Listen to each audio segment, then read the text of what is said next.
1. This happened to me when I was visiting family in the Ukraine.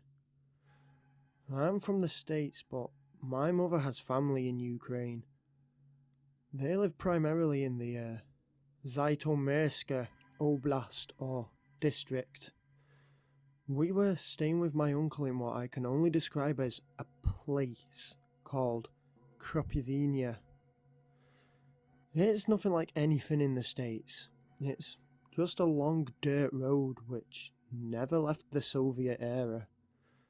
My uncle and his family aren't communists, before anyone asks, but it's just to give you an idea that this small, little, secluded place has remained unchanged since probably the late 1980s. I'm not sure if you can get the place on Street View. I mean, I doubt it, but it's too much effort for me, so if you're interested, go on Google Maps and have a look. My mum was spending a lot of time with my uncle's wife and their daughter, leaving me and my uncle to fish on a tiny lake about 40 minutes drive from the house. I'm just using this as a preface to the story and to give you an idea of how normal the whole trip was. We fished from early afternoon into the late evening until it began going dark and nothing happened out of the ordinary. We had a good chat and my uncle caught a few fish. He's much better than me as I don't care much for fishing, but my uncle and, well, the whole male side of the extended family in Ukraine love fishing. We had been there a week and the whole family moved on to another little place called Bilki. This was basically a cross-country journey. Well, not really, but it felt like it with nothing but the bleak Ukrainian countryside rolling by. We arrived one day at about 9 PM and were settled into my other uncle's house. Sorry if this is getting confusing. He was called Uncle Yaroslav, and the other one we travelled with was Uncle Oleg. Uncle Yaroslav's son was called Nico. We had decided to go fishing as a group at quite a large lake nearby. Lyubistya Lake. It was late afternoon when we originally set off and we almost didn't go. The area is quiet and I want to disclaim now that there is no light pollution in the area. Uncle Yaroslav had a small wooden rowing boat and we got in. We had been there about 3 hours and had all caught a few fish each. It was dark now and Yaroslav suggested we turn back and go home for tea. We were rowing back when Oleg spotted them. 3 bright orange lights high up in the sky.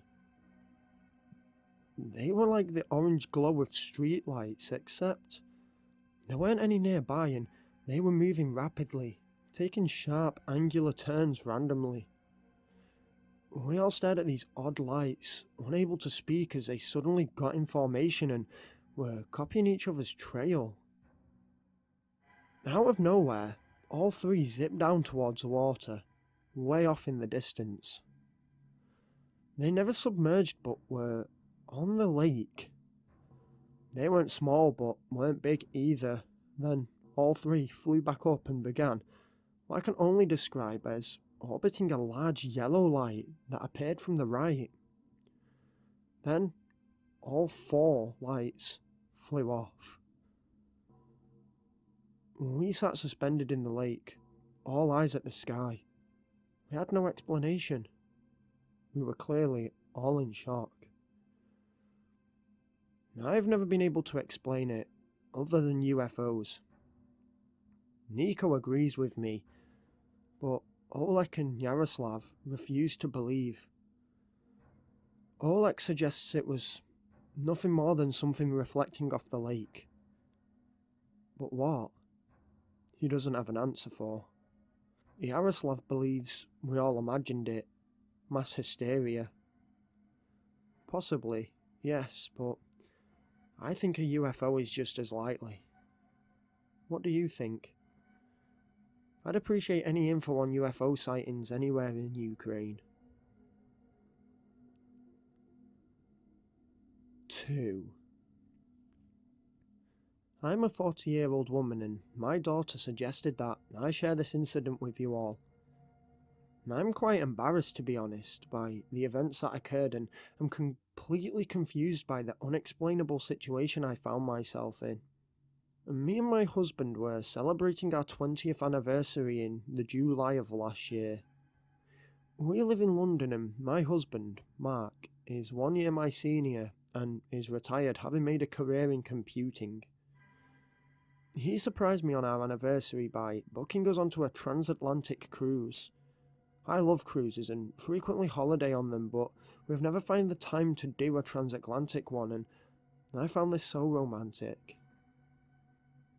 Fast forward all the lovely memories me and Mark made that I doubt any reader here cares much for, and you reach the point we are practically slap bang in the middle of the Atlantic. Honestly, right in the middle. It was really late at night and Mark had fallen to sleep. I was struggling to do the same, so decided to walk out onto the deck. It was freezing outside, and a short walk soon made me excited for the warmth of my bed. I was enveloped in the darkness and could see the stars dotted throughout the sky. There was no one around me, no one anywhere to be seen. I mean, after all, it was probably below zero and everyone had retired to their beds. I rested my arms on the cold railing and looked out into the darkness. Then, something out of place caught my attention to the left of my field of vision. I turned to look and there, hovering at high speed with the ship, was a metallic, cigar-shaped object, large and glowing in the sky.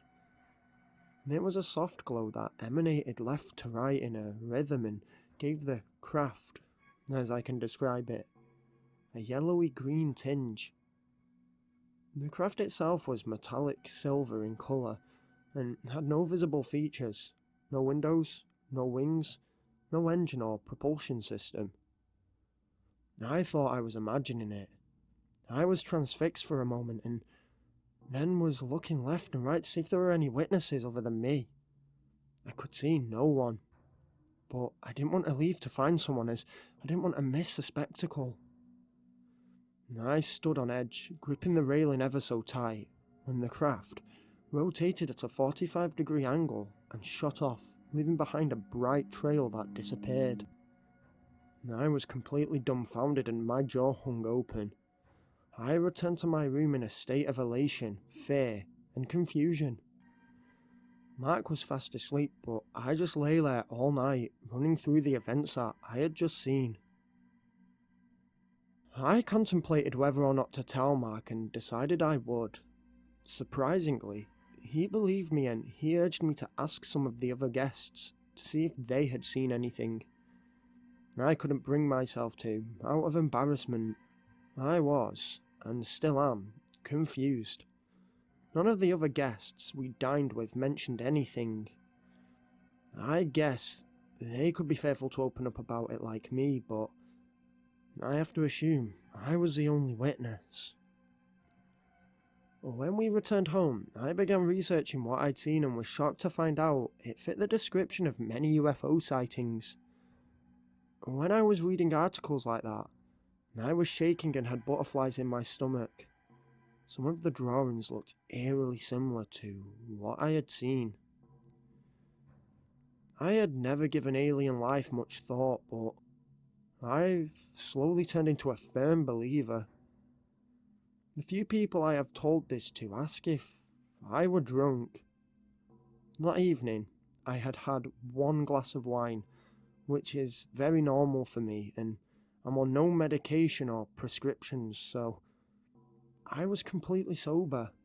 But being in the isolated region of the mid-Atlantic, I struggled to find any reasonable explanation for what I saw, and occasionally still doubt myself to this day.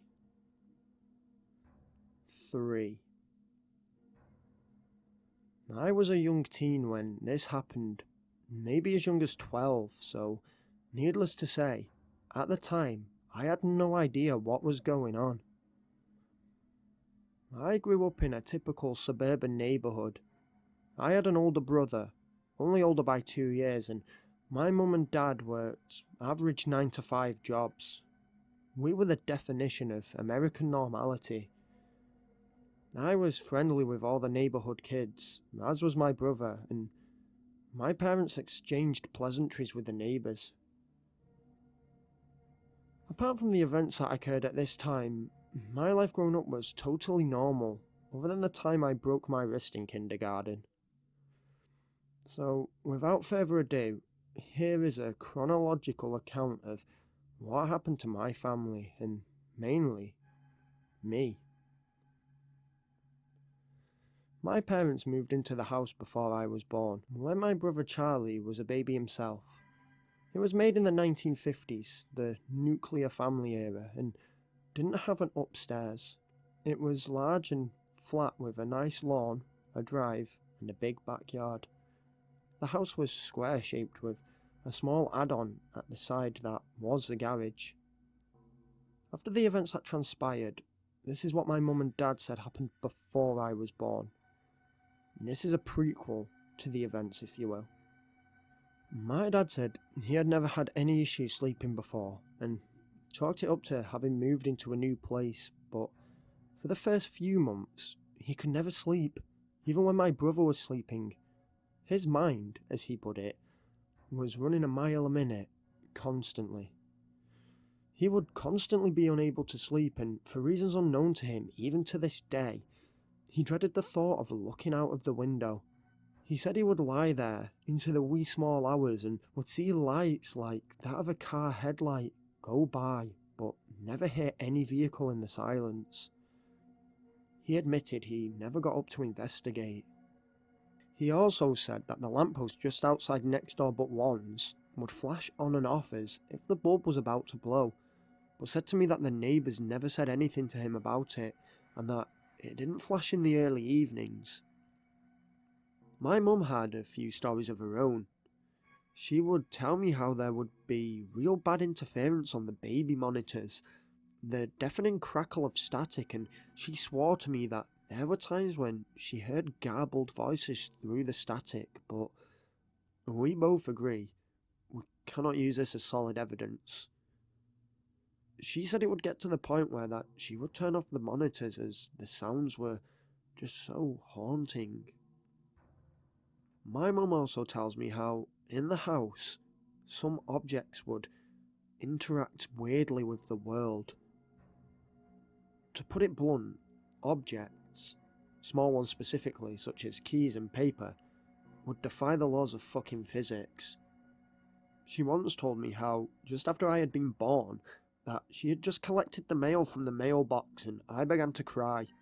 She put the letters on the kitchen island and went to check on me in the living room, 15 feet away. She said she never heard anything, but upon her return to the kitchen, she was surprised to see the letters and envelopes had moved. She looked around the kitchen thinking she had misplaced them when they suddenly dropped from the ceiling and landed in front of her. I think for a while both my parents assumed the house was haunted other than anything else, but couldn't explain such strong activity given the house's young lifespan. My parents were reluctant to dig too deep into it. They have always been the kind of people who were embarrassed by being even slightly abnormal, but fearing for their children, they looked into it on the down low. A little after this, my mother experienced a few things that led their research away from the paranormal. My mother told me how, in her own words, the home's magnetic field shifted. She said it was powerful enough to rip magnets off the fridge and pull pins out of the wall. She said they would stick to the ground and wouldn't budge. Then, all of a sudden, when she tried later, they would move with ease as if they had just been dropped. She told me how, on one occasion when all the items were stuck to the ground, she used a compass to see the effects, and she said the compass was going haywire. Then, the main occurrence, after which, my parents knew they weren't dealing with a haunting, was the owl. A huge, black owl with piercing yellow eyes that would sit and watch us on the windowsills. It never made a noise and was impossible to scare. It would visit, usually at night, and torment us. My parents, who both saw it, said they felt the yellow gaze could see through closed curtains and they felt watched, even when they couldn't see it. The owl, as it happens, is a telltale sign of alien activity, as is a change in magnetic fields.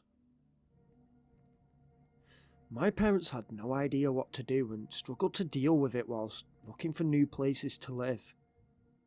However, all activity came to a sudden and abrupt stop around my 2nd birthday. Then, it began happening to me. My parents had never told me the story when growing up, and I had no idea of our troubled past. The first incident occurred when I was walking home from a friend's house. He lived 5 minutes away from my house. It was near Halloween and was pitch black outside. Orange, red and brown leaves scattered the concrete pavement and porches and gardens were littered with carved pumpkins. The trees were barren of any leaves and, as such, when passing under one, I happened to catch sight of a large black owl on a branch. Its yellow eyes seemed to follow me, though the curious creature did not seem at all nervous. I glared back at it, interested more than anything else, but then I came to the next tree. There was another, identical looking owl, sat on the branch in that tree, again staring at me. I looked back at the previous tree and the owl had gone. This was somehow the same owl. I never heard or saw it take flight or land, yet I couldn't confidently say it hadn't. This happened 4 more times along the next trees up until my house. By the 3rd tree, I was sprinting and the owl was still sat calmly in the passing trees. I ran into my house and locked the door and went to my room. I peeked out of the curtains to see the owl stood on my lawn, looking up at me in my window. My mum entered, asking what was the matter. I told her I was tired and she asked if I had a good day. After a very short conversation, I looked out of the window and the owl was gone. Things only became more intense from there. I would spot the owl at all hours of the night in the garden. I would wake up in the dead of night with cold sweats and could swear I could see burning yellow eyes through my curtains. The owl was an ever-present feature during this whole ordeal, always watching me when at home or when travelling through our small neighbourhood. Other strange occurrences followed, including on Christmas Eve. I remember waking up with a feeling of lightheadedness and then, just before I fully awoke, it felt as though I dropped and hit the bed. This could be dismissed as something such as sleep paralysis, and I agree it could be, but I remember hearing the distinct creak of my bed straining under the pressure of my landing. That night, I couldn't sleep again until sunrise. One night, early in the next year, I had woke up. It was a cold yet dry night and my throat was dry. I went to grab a drink from the kitchen and walked down the hallway towards it. I pulled out a glass and turned on the tap. I looked out into the darkness of the garden and could make out the silhouette of the owl. It gave me the creeps and I drank as fast as I could. The owl's eyes suddenly opened and I felt the hot orange burn deep past my eyes, into my very soul. I'm not quite sure what happened at this point, but a high-pitched sound, like an intense whistle, sounded from inside my head. I swear to God the glass exploded in my hand and I recoiled, but in all the confusion I could have dropped it and cut my hand on a piece of glass that landed on the kitchen side. I ran to my room without even cleaning the glass up and flung open my door. That's when I saw it. That's when my life genuinely changed forever. Stood At the end of my bed was a tall, slender figure, dark against the pitch black of my room. It had elongated limbs and an elongated head. Its eyes were black pools of emptiness, and its mouth appeared to be a small slit, but I couldn't make it out clear enough. I gasped, and this thing looked up at me and made this inhuman clicking sound. I turned to get my mom and dad and screamed. They came out of their room rapidly, their room directly opposite mine, and we stormed in, flicking on the lights. Nothing. The room was empty and unmoved. Everything was still, nothing out of place. No windows open, and all wardrobes empty of anything other than clothes or toys. Looking back now, I understand why my parents were mad. They believed me. All the events came to a harmful climax, and everything I'm about to tell you is a total blur and, as a disclaimer on my part, could be a vivid dream. I believe that I was abducted by aliens. It feels fucking ridiculous to say, but bear with me. I remember being uncontrollably hot and waking up. Blurs of silver and red lights running past me, but I was too sleepy to be able to focus. I slipped back into unconsciousness. I awoke again and realised my arms were restrained and I couldn't move. I began panicking and attempting to scream, but my cries were muffled. Then the creature, the same one from my room, enters my view, its skin glazed and smooth like glass, its pupilless eyes looking at me. Then, as unbelievable as it sounds, I slipped out of consciousness again. I awoke in my bed with a burning pain in my neck and what felt like a needle prick in my arm, though no physical signs ever showed.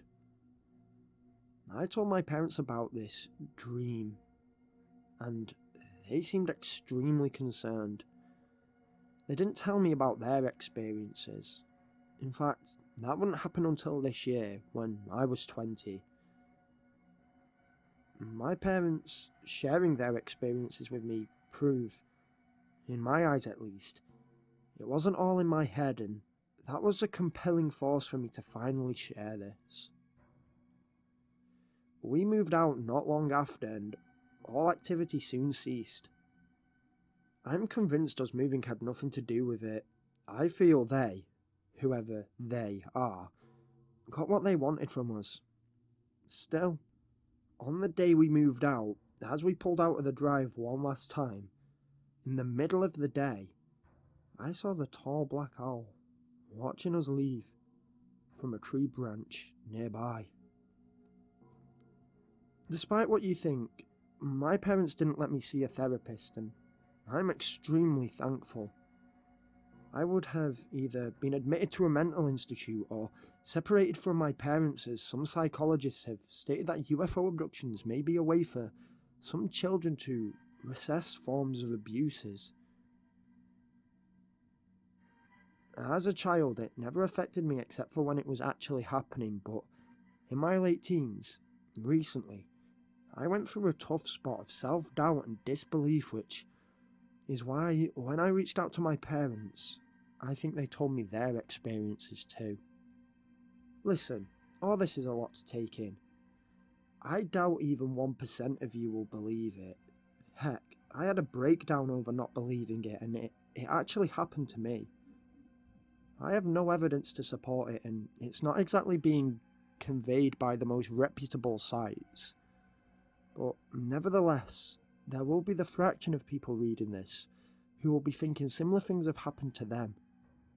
It's not fake. It's not in your head.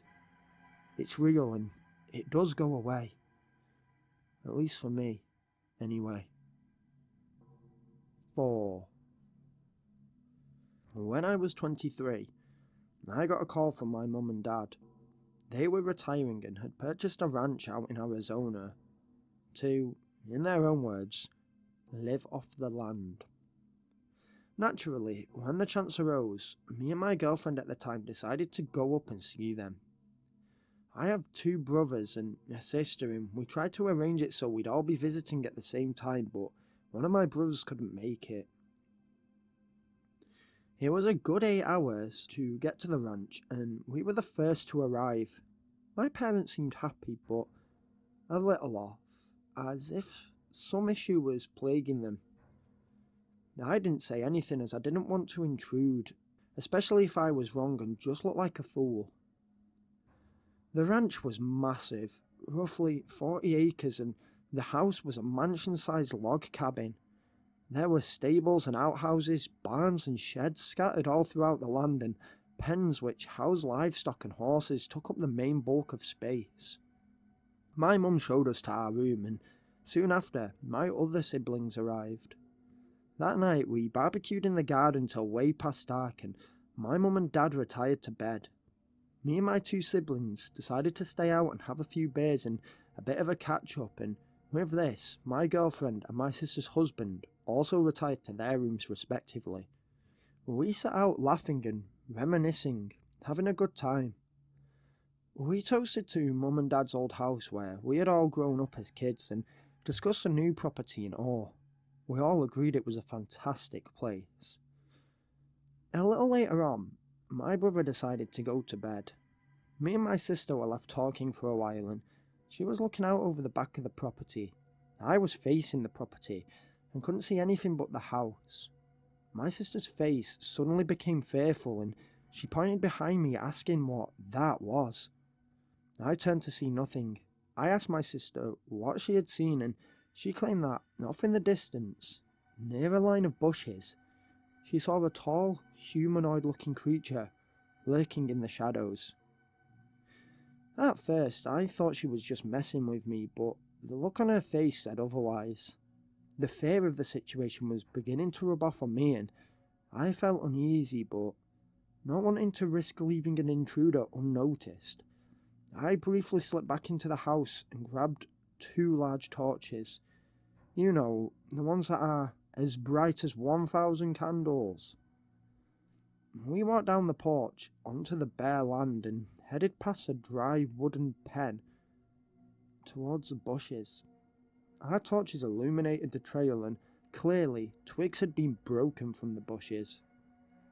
We followed the direction my sister said she saw the thing move.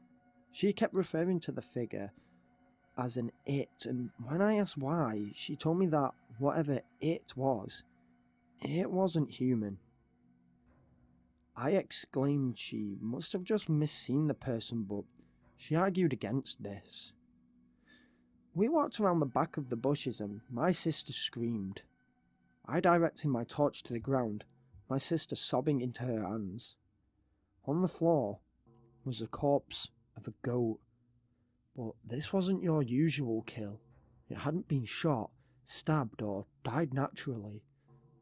It was all shriveled, and its skin was tight like a raisin. Its eyes were gone, and its stomach had a large slice down it with its organs missing. By missing, I mean surgically removed. Precise cuts and lacerations, like the stories of aliens you see on crackpot conspiracy sites. We hastily made it back to the house. I called the cops and my sister woke everyone and explained what had happened. We all stayed in till the cops arrived an hour or so later. By morning, they were as confused as we were, also citing the surgical precision of the attack. When the police were talking to my old man, I realised, by the way they were talking, that this had happened before. I asked my dad and he admitted this was the 4th time. The 4th, pretty much identical case since they moved in, and that the previous owners had experienced similar. The story never made the papers as my parents wanted to keep it quiet, and being in such a secluded area, no one really snooped.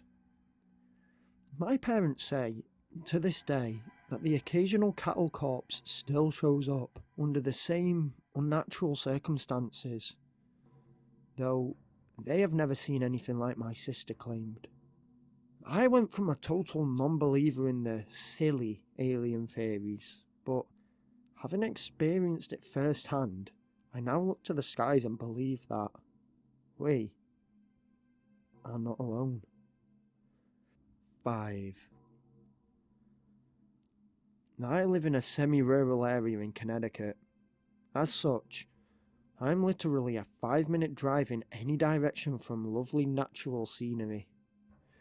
I work about an hour's commute away from my home in a more urbanised area, and every evening when I get home, I like to walk my dog in a small patch of wood about a mile from my house.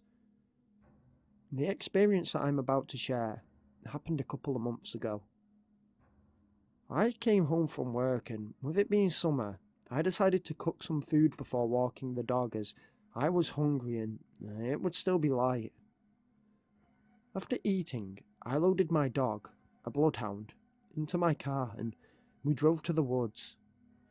We walked about the trails without passing another soul, and it was beginning to turn dark, the thick ceiling the trees made, making it seem even darker. We began heading back towards my car. Just on a tangent here, I want to first and foremost admit that, yes, I do believe in aliens, but that I am unsure of what I saw. I also want to state that I find it weird that my dog didn't react at all, as if it didn't even notice the being. As we were walking up the street that led to the car park, I noticed something in the dim dusk light. A little grey man, bobbing under trees and climbing over logs. At this point, the little creature was quite a distance away, so without taking my eyes off it, I quickly tied my dog to a tree. I crept into the thicket in an attempt to get closer to the thing. I stepped carefully and breathed softly. I managed to get a little closer, close enough to make out the details. It was about 3 feet tall, had grey skin, a large, elongated head, and a small, skinny, disproportionate body and large, black, oval eyes. It had no discernible ears or no hair and had 2 small slits for nostrils and 2 thin, horizontal lines stretched tight across its face, which I assume was its mouth. I tried to get closer, but this thing, this alien, it knew I was stalking it. It never flinched, never looked, never quivered, but out of nowhere, it began sprinting away. I tried to give chase, but its size proved a big advantage, and embarrassingly, I lost it immediately. I was in shock and was visibly shaking when I got back to untie my dog. I was excited and scared at the same time, and my adrenaline was full-fledged. 2 weeks later, I was in the same patch of woods with a friend of mine. We were both hunting as we often did, and we both sat in the bush, him facing east, me west. I had told him about my run-in with the grey, but I don't think he believed me. I mean, do you?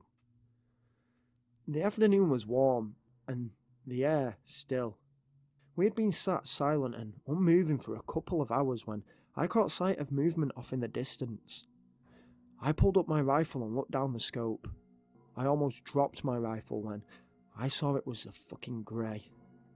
I sat for a moment making sure I wasn't imagining it. I kept my eye on it and whispered for my friend to look my way. The grey was moving slickly through the undergrowth and did, at one point, glance over at me through my scope, but then looked away as if I was no threat. I asked my friend if he could see it. He said no. After about a minute, I lost sight of it in the distance. I lowered my gun and ran into the distance to try and find it. I spent about 15 minutes looking in the general area, but found no evidence of its presence at all. When I returned to my friend, I asked him where he had been looking. It turns out it wasn't the right place. I was pissed and disappointed. I felt like that was my chance for someone else to see it, for someone else to believe. Maybe, deep down, I wanted to know that it wasn't all in my head. I returned the next day, and 3 or 4 times every week since, to set up and collect 3 trail cams I set up in the general area. I haven't caught anything yet, but I'm not giving up until I do. 6. This is an odd little story of something that happened to me a few years ago. I had broke up with my long-term girlfriend and was living in the shittiest 2-room apartment you could think of. It was like an unkempt motel room where mould grew up the walls and the toilet had gross-looking stains on the porcelain. I would constantly wake up at odd hours in the night with the feeling of being watched. I hated this feeling, but just learnt to deal with it and assumed it was just because of the property/area, until it just kind of faded into the normality of my life. I remember, on the super rare occasions I wouldn't wake at night, I'd be more shocked in the morning than if I had done. After a while, I began to notice these odd markings on my skin.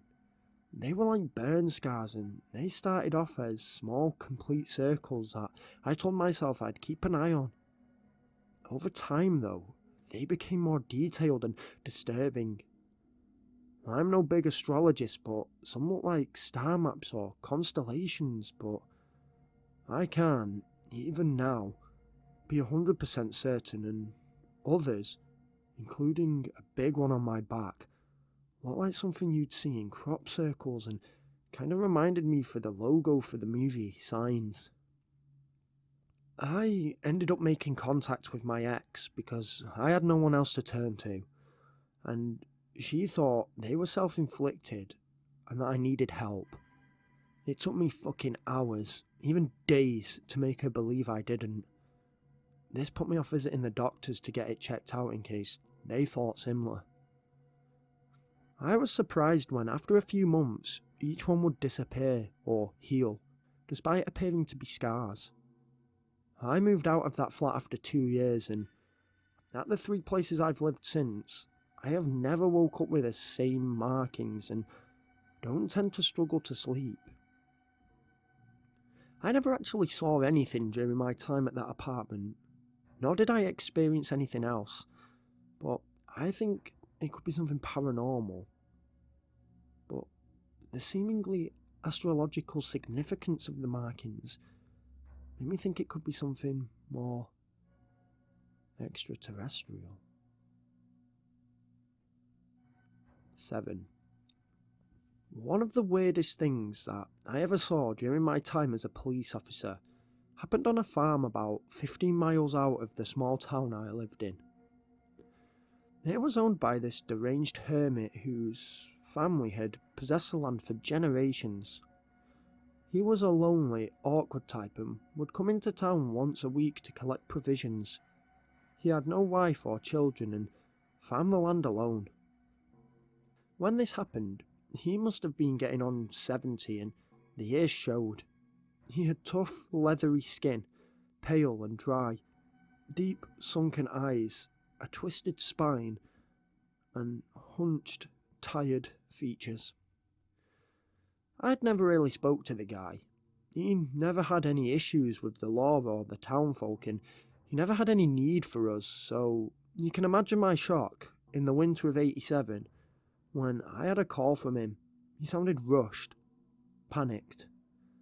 I obviously rushed out to get to him. He was never one to overreact to things. I assumed in the winter conditions he had fallen over or something. I went alone as there seemed to be no obvious need for 2 men, and being a small town, we often did calls like this alone as staff was stretched thin. I arrived at his property as a snowstorm was wreaking havoc on the landscape to see the farmer, let's call him Josiah, stood on his porch, a concerned look of confusion painted across his aged face. I got out of my vehicle, just as confused, and asked what the issue was. He beckoned me round back. Before I got to the destination, the farmer was going on about strange noises at night and how he found the carcass as is. He was going on a bit, and then we reached the area. Behind his house, covered in a thin layer of snow, was a cow corpse. I looked at Josiah as if to say, well, what's the issue? And he, understanding me, beckoned for me to take a closer look. I walked over and brushed away the snow with my glove. I recoiled and nearly fell backwards. This cow, it had no eyes. They had been removed with excellent precision. In fact, the cow's eyelids and eyelashes were completely unharmed. I'd never seen anything like it. I looked down and saw a slit in the beast's side. Josiah came over and pulled the slit apart. A ghastly stench filled the air as I shone my torch into the crevice to see no organs and all rib bones removed. Not snapped even. Cut, again with great and careful attention. The cow's skin was tight and leathery like Josiah's skin. He told me it had been drained of blood. I felt my own blood drain from my face. Then, finally, Josiah told me to open the cow's mouth. I did, and the stench of decomposition filled the cold air. I was faced with gums. Just gums. No teeth. Same detail to removal. I'd say surgical even, and there was no tongue. That was gone. Josiah told me this wasn't the first corpse and took me to a small shed. Inside were 5 or 6 other corpses killed with the same injuries. I obviously called this in to get the nearest city, which is 90 miles away, to send out a forensics team. But when they arrived a few days later, they concluded the deaths as unknown, and one of the guys told me, completely off the record, it was the most unnatural thing he'd ever seen, and that the whole situation made him feel uneasy. I personally thought the FBI would want to get involved, but they took no interest. I assume they thought it was all baloney. Josiah didn't look like a man who would set this up. He wouldn't like the attention, and that was clear to the townsfolk who, even nowadays, view the land as cursed. I'd never seen anything so surgically clean and accurate. Even now, 30 years later, with all the technological advancements we've made, I don't think I've even seen close to that sort of precision. Josiah died about 6 years later, and a few years after that, the farm was levelled. The land still just sits there, unused and being reclaimed by the bush. I still drive by the farm when visiting family, and I still get unnerved when I think about the empty husks that were once healthy cattle. 8. I was living as a student in Adelaide, Australia, back in 2004. I had been out with a couple of mates and had had a lot to drink. It was about 1:30 and I had just got off the bus to go back to my digs. It was pitch black, and it's important to know that my street didn't have any street lights. As I was walking, I noticed approximately 5 strange lights in the sky, moving intelligently across the night sky. Now, like I say, I was drunk, but there were no streetlights on my road, so I was confused. I stood watching as these lights changed size, luminosity, and shade, whilst moving in complex loops along the sky. I was perplexed and interested, but anyone who's been drunk before knows what it's like to be so close to your home and your bed, so I kept walking to my house, still watching the sky. I got home and collapsed on my bed. The next morning, I woke up, the lights a distant memory. In fact, I barely remembered them and assumed it was a dream. Fast forward a day or so, and I meet up with 3 friends. One was out with me on the night out, the other was working at the time, and the third was at his apartment. All 3 of them had seen the lights too. I wasn't imagining it. I didn't mistake some natural light in my drunken stupor, and it definitely wasn't a dream.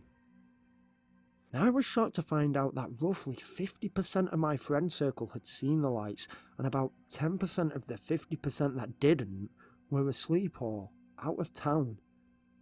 In fact, as I recall, the student paper even reported on it, and I assume a local paper may have too, though I'm not sure. I'm not afraid to voice my opinion and say that I believe the lights to have been alien spacecraft. I do.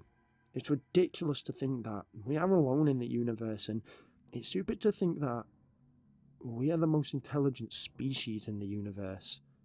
In my opinion, some of the other theories like electrical storms and other odd phenomena are just as crazy as the ideas of it being aliens, so I don't know. Pick your poison, I guess. 9. March the 18th, 2015. Male, 16 at the time, living somewhere in the UK. I was at a house party for a friend's birthday. His parents had gone out of town, I think intentionally, and he threw us this party for a bunch of us. It had been a pretty chill night up to this point, and I had only been drinking a couple of cheap ciders because I didn't want to come home drunk, so I can say with confidence that I was pretty sober. It was a warm and dry night, but there was a pretty furious wind that put a bit of a chill on your bare skin, and the night sky was cloudless and the stars were bright. There was this girl, Leah, who I was crushing on bad at the time, and we went out together for a cigarette. Not gonna lie, she was pretty fucking wasted, but I was fine. We were in the back garden and the wind was biting at us, so I gave her my jacket to drape over her. She was wearing a skinny red dress that had no arms, so she really appreciated the warmth of my jacket. It was quiet in the garden. The low thud of bass from the music inside the house was the only sound other than the wind. We were alone in the garden, other than the couple sat on the swing chair at the far end of the garden, eating each other's faces. I'm about halfway through my cigarette when I lean against a fence, look up, and exhale. And what I see makes me immediately inhale sharply. There's this dark outline slowly blotching out the stars. Then, a few seconds later, they reappear as if this thing is moving. If I had to guess, I'd say it was about 3/4 of a mile long. It was sailing silently through the sky, and this shocked me due to its sheer size. My head, trying to put two and two together, told me there should be a thunderous roaring sound of an engine. But still, I could hear nothing but the low thud of bass and the wind. I tapped Leah and asked if she could see it. She was too fucked to even realise what I was saying. She laughed and stumbled against the exterior wall of the house. I then turned my attention and looked over at the couple on the swing chair. They were too busy to notice. I followed the craft off into the distance, tracking its location by lack of stars. It seemed to camouflage in with the colour of the night sky. As I am aware, no one else saw it, but I know what I saw, and I'm 100% sure I wasn't imagining it. I've never told anyone about this. I don't know why, I just never really wanted to. I know that what I saw was a UFO.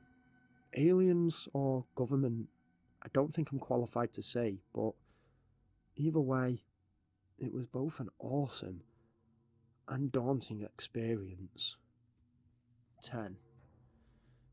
The story I'm about to tell you is both incredible and ridiculous, and I have to say, it would make a fucking amazing movie. I'm 23 and would describe myself as an experienced urban explorer. I explore with a lot of my mates, but the partner I have the most experience with is Henry. Me and Henry have been at this sort of stuff for years. We grew up together and were exploring creepy old houses before we even knew what urbex was. Imagine my excitement when, a few months ago, Henry called me with info on a spot he'd been scouting. He didn't actually go in alone. Unwritten rule number 1 is to always explore with a companion, but he took some exterior snaps of the entrance. I was ready for the location. At this point, it had been getting on 6 months since my last exploration, and my desk job had me itching to get back out there. We arranged to go out to the location together, so I could get a look at the surroundings. Henry picked me up about 8 PM and it was still light as we drove out towards the place. He literally just pulled up at the side of a narrow road, practically into the rough, and we walked about 15 to 20 minutes through thick, tangled woodland. If I'm honest, I don't know if it was private or public, but we stayed quiet and were careful not to be seen. After a while of walking through the woods, Henry led me into a clearing. There was a large concrete cylindrical structure that slowly angled down under the ground. At the entrance was a heavy steel door, painted green and sealed shut. It had a hood over the lock so as to prevent it being picked. We both took some snaps of the tunnel, which turned out to be an old maintenance tunnel for water pipes, I think, but information on the area was scarce, and returned back to Henry's car. On the journey home, we planned to return at about 11 PM that weekend, and we would spend the rest of the week sorting out gear and a way to break in. Because the tunnel entryway was in the middle of the woods, we decided to be brazen and just knock through the steel door with a sledgehammer. It shouldn't be too difficult. Hopefully the hinges had begun to rust and a couple of swings should do the trick. Saturday came, and as soon as it was nightfall, I texted a friend telling him whereabouts I'd be in case I didn't come home if me and Henry both got injured, and soon it was 10:30 and Henry was honking his horn outside my house. We drove to the bank at the side of the road and even went to a bit more effort and covered it lazily with branches and leaves. We took the 20-minute trek through the woods and managed to find the clearing. I pulled out the sledgehammer and was walking over, about to start going crazy on this door, when Henry did the unthinkable. He tried using the door handle. To our utter disbelief, the door was unlocked and swung open. Our jaws swung open too as we gave each other a look of, how the fuck are we so stupid? I stashed the sledgehammer in a small ditch near the tunnel wall and we entered the abyss. Our flashlights illuminated the graffiti of previous visitors and dirty discoloured stains on the wall. Me and Henry could only guess what they were. The tunnel was narrow and seemed to continue forever. Our hushed whispers rattled for miles into the unknown. After a long while, we came to an underground crossroads. We could either go forward, left, right, or back the way we came. I used this as an opportunity for us to split up and gave Henry a walkie-talkie. Henry took left and I took right, and we agreed to walk no more than 10 minutes in our respective directions before returning. It was as dark as the rest of the tunnel had been, and the graffiti was becoming rarer with each passing step. The only sounds I could hear were my own breath and distant drips of liquid from some place or another. I must have been about 7 or so minutes into my walk when I reached the end of my tunnel, and it opened out into a large room full of old machinery I had no idea what was for. I called into the walkie-talkie and asked Henry if he had reached the end of his tunnel. He replied no, lazily, and said it seemed to be going on forever like the last one. I was going to tell him mine had ended, but anticipating he'd come here straight away and wanting to see the outcome of his journey, I figured I'll just tell him in 3 minutes when his 10 was up. I began walking around the old equipment, looking at the old machines and taking a few pictures on my phone when I caught the sight of something moving to my left. I swung around and caught it in my torchlights. It was this thing. I didn't get the best look at it, but it was like a gremlin. It had large yellow eyes like light bulbs and a long thin mouth that housed a lot of small razor-sharp teeth. This thing bolted and I, for some reason, gave chase. It was heading down the tunnel I'd come from and was moving fast. I called into the walkie-talkie for Henry to sprint as fast as he could back to meet me. He said he was already on his way and that he'd be there soon. It took about 4 minutes for me to reach the end of the tunnel, following this thing where I nearly ran into Henry, who looked like he'd seen a ghost. I cut him off, panting, knowing he'd seen it too. "Which way?" I said. He pointed back to the entrance. "Quick, come on," I said, breaking into a sprint. We went full throttle back the way we'd came, and didn't once stop, despite our stamina diminishing rapidly. We burst out of the green door and into the open. Nothing. No sign of the creature.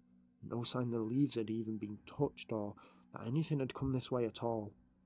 Henry collapsed, still trying to string questions together.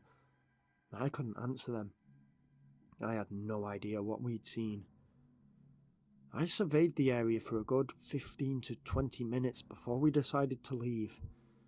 It was nearly 2 a.m. and I wasn't wasting any more time looking for the elusive bastard. We sat in silence on the way home, barely muttering a word to one another. I got home and immediately began researching creatures matching its description.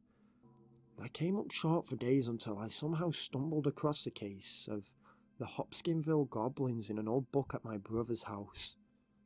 Yep, strange coincidence. The goblin drawings from that case looked exactly the same as the thing I had seen, and I realised I was looking for the wrong things. It wasn't a creature. It was an extraterrestrial being. I digested a lot of information on these aliens and planned to go back to search for it again. I spoke to Henry and he's seriously reluctant, but if we go back, I'll post my findings here. 11. I remember as a kid my neighbour's house. It was a creepy place and I always got an uneasy feeling there. I never had anything against my neighbour. In fact, he was an incredibly nice guy, but he worked for the government, and from a young age, I realised he spent a lot of time away from home. He used to ask my mum and dad to check on his house, and odd things would happen. Only little things, but odd nonetheless. One time, when he was away, my mum and dad went to check on his house. They came home and always turned the lights out to make it appear as though our neighbour was at home and sleeping. I was in bed at the time, only being about 8 or 9, and remember my room was pitch black. This wasn't a problem for me, quite the opposite actually. I wasn't scared of the dark. The truth is that I can't sleep at all unless it's pitch black in my room. I woke up late that night and was surprised to notice that the porch light at my neighbour's house was on. I knew this wasn't right as the lights were turned on and off from the inside. Tired, I climbed out of bed and looked across to his house. The lights inside the house were off, so I was sure my parents, who were the only people with spare keys, were not there. I assumed my dad had forgotten to turn the porch light off when leaving. He had probably gone over a game for something whilst I was asleep and didn't want to tell him in case I got in trouble for being awake. I was about to turn around and go back to bed when the light on the porch went out. Now, this porch light wasn't motion censored and I was stood there on my tiptoes looking out of my window. A deep feeling of horror brewing in the pit of my stomach. I knew that wasn't right. It gave me such an uneasy feeling, but I forced myself back into my bed and pulled the covers up over my head.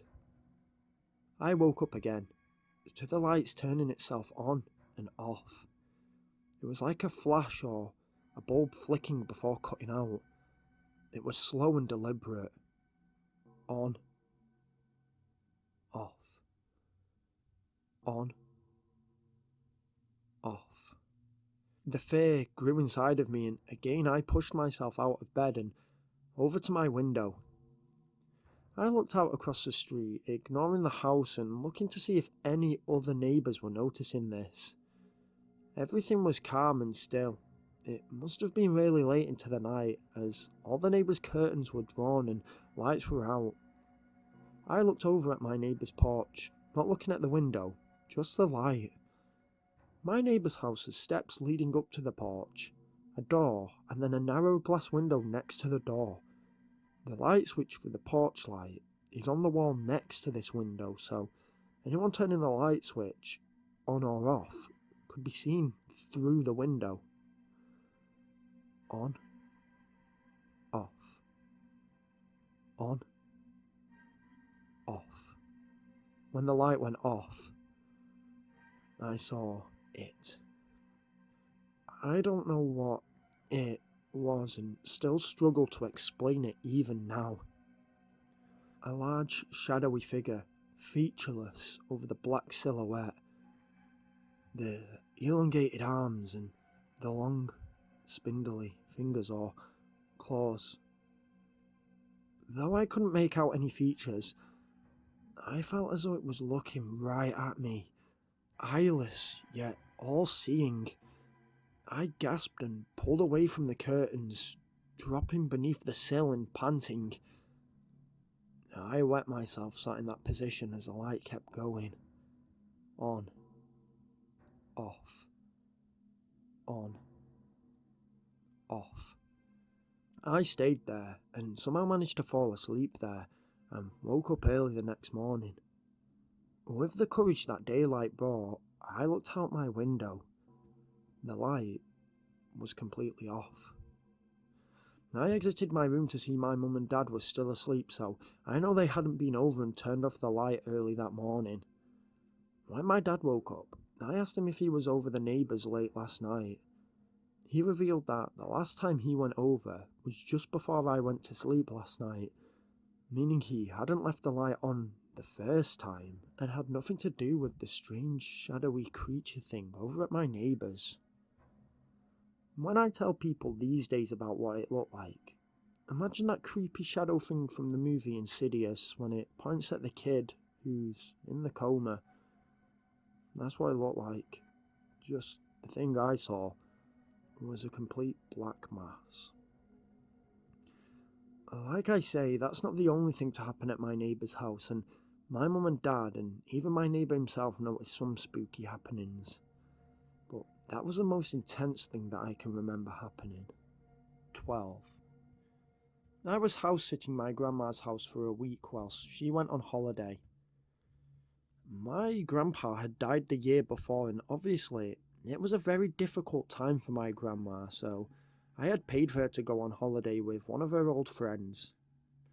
I had offered to house-sit the house as I wanted to have a quiet space for when I was doing my uni essays, which were due the week my grandma got back. My grandma and grandpa had always taken pride in having a really nice, beautiful garden with a range of rare and beautiful exotic flowers, shrubs and trees.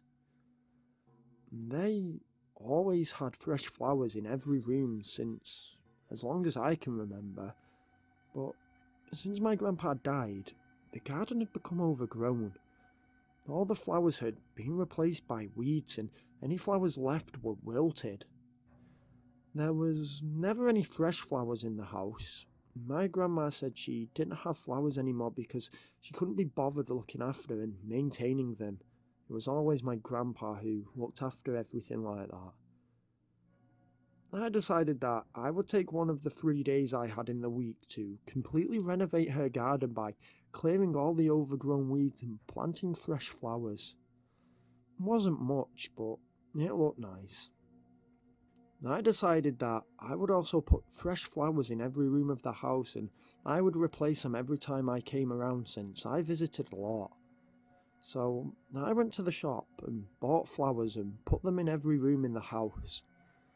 The next day, however, I got a massive shock. All the flowers had wilted and died overnight. It was crazy. I looked in the garden and it was the same. I just thought I'd bought flowers that had been infected with a really bad pesticide, so this time I went to a different shop and did the exact same again. Flowers in every room, fresh flowers planted in the garden. But the next day, when I woke up, I noticed the flowers were all dead. Again. Every single flower dead and rotting away. I had put water and plant food in every vase, so I was so confused. I didn't know what was going on. I tried it again. This time, going to a really expensive florist's and leaving the garden out. I didn't have the time or money to do the garden with all the uni work I was doing, and having already spent money on plants for the garden twice already. My grandma was back the next day, so hopefully she would like what I did and wouldn't have to know about all the dead flowers I had to get rid of. Again, the next morning, when I woke up, all the flowers were dead and rotting. I got really creeped out now and just binned them all. I didn't want to upset my grandma when she got back. A few days later, after I finished uni, I went to see my grandma as I knew she'd be back now. I told her what had happened as I wanted her to know that I tried to do something nice for her. Her usual smiley face dropped and she actually sounded really scared. Listen, I don't want to scare you, but I've got to tell you. Ever since your granddad died, all the flowers I ever get die. Straight away. No matter what I do. And the garden's always a mess. I've tried doing it millions of times. It's like, now your grandpa's gone, I can't ever have any bit of happiness in the house. We both stood in silence for a moment, and that was that. I didn't know what to say, so I just hugged her. She began to cry. After this, I only ever bought her fake flowers, and as far as I know, they're still looking pretty good. 13. Back when I was in high school, I was a real dick. I'm not afraid to admit that, and as much as I cringe when I look back, I don't regret it either, because I've learnt from my shitty behaviour, and I'm the person I am today by realising what an ass I was. I live in the UK now, but grew up and was educated in Argentina. My school, my secondary school, was a 5-minute walk from my house. I was quite fortunate in where I lived. It wasn't without its issues, but overall it was a nice place to live. We were 13 or 14 when, over a half-term break, me and 3 other friends decided to break into our school for a bit of fun.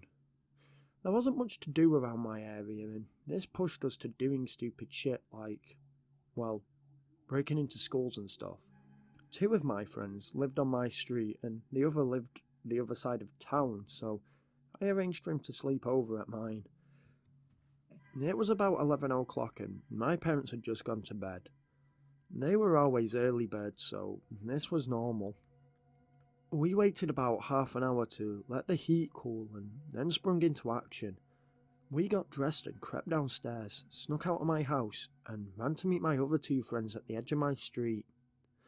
We walked to the gate at the edge of my school and slid onto school property via a hole cut in the chain link fence. We each had a small flashlight, mine was a wind-up, a walkie-talkie and a makeshift melee weapon. Mine was a spanner. We got to the entrance and walked around the side of the building to a side door near the math classrooms. The door was locked, but one of my friends, Rod, used his hammer to smash his way through the door. Yeah, like I say, we were little shits. We got into the school and weren't quiet. We ran about smashing up lockers and drawing dicks on the wall. We threw loose paper all over the corridors and threw chairs around. All 4 of us had ran into each other and were all out of breath and laughing. One of my other mates, Juan, leant against a locker, and we were all stood in the corridor trying to think of something even more devilish to do. That's when a small door that almost blended into the wall swung itself open. Yep, some real exorcist type shit. It appeared to be some type of storage closet, and being the idiots we were all daring one another to go in. One had freaked the fuck out and jumped when the door creaked open. He told us there was no freaking way he was going in there. Me and the other two settled on a game of rock, paper, scissors to see who would venture into the creepy room. Unfortunately, I lost and was forced to go in. I tried to keep a cool head, reassuring myself it had opened due to a draft coming through and that it wasn't a big room, so nothing could be hiding in there. I edged further forward, my torch, which like I say was a crappy crank-up one, forebodingly began to dim.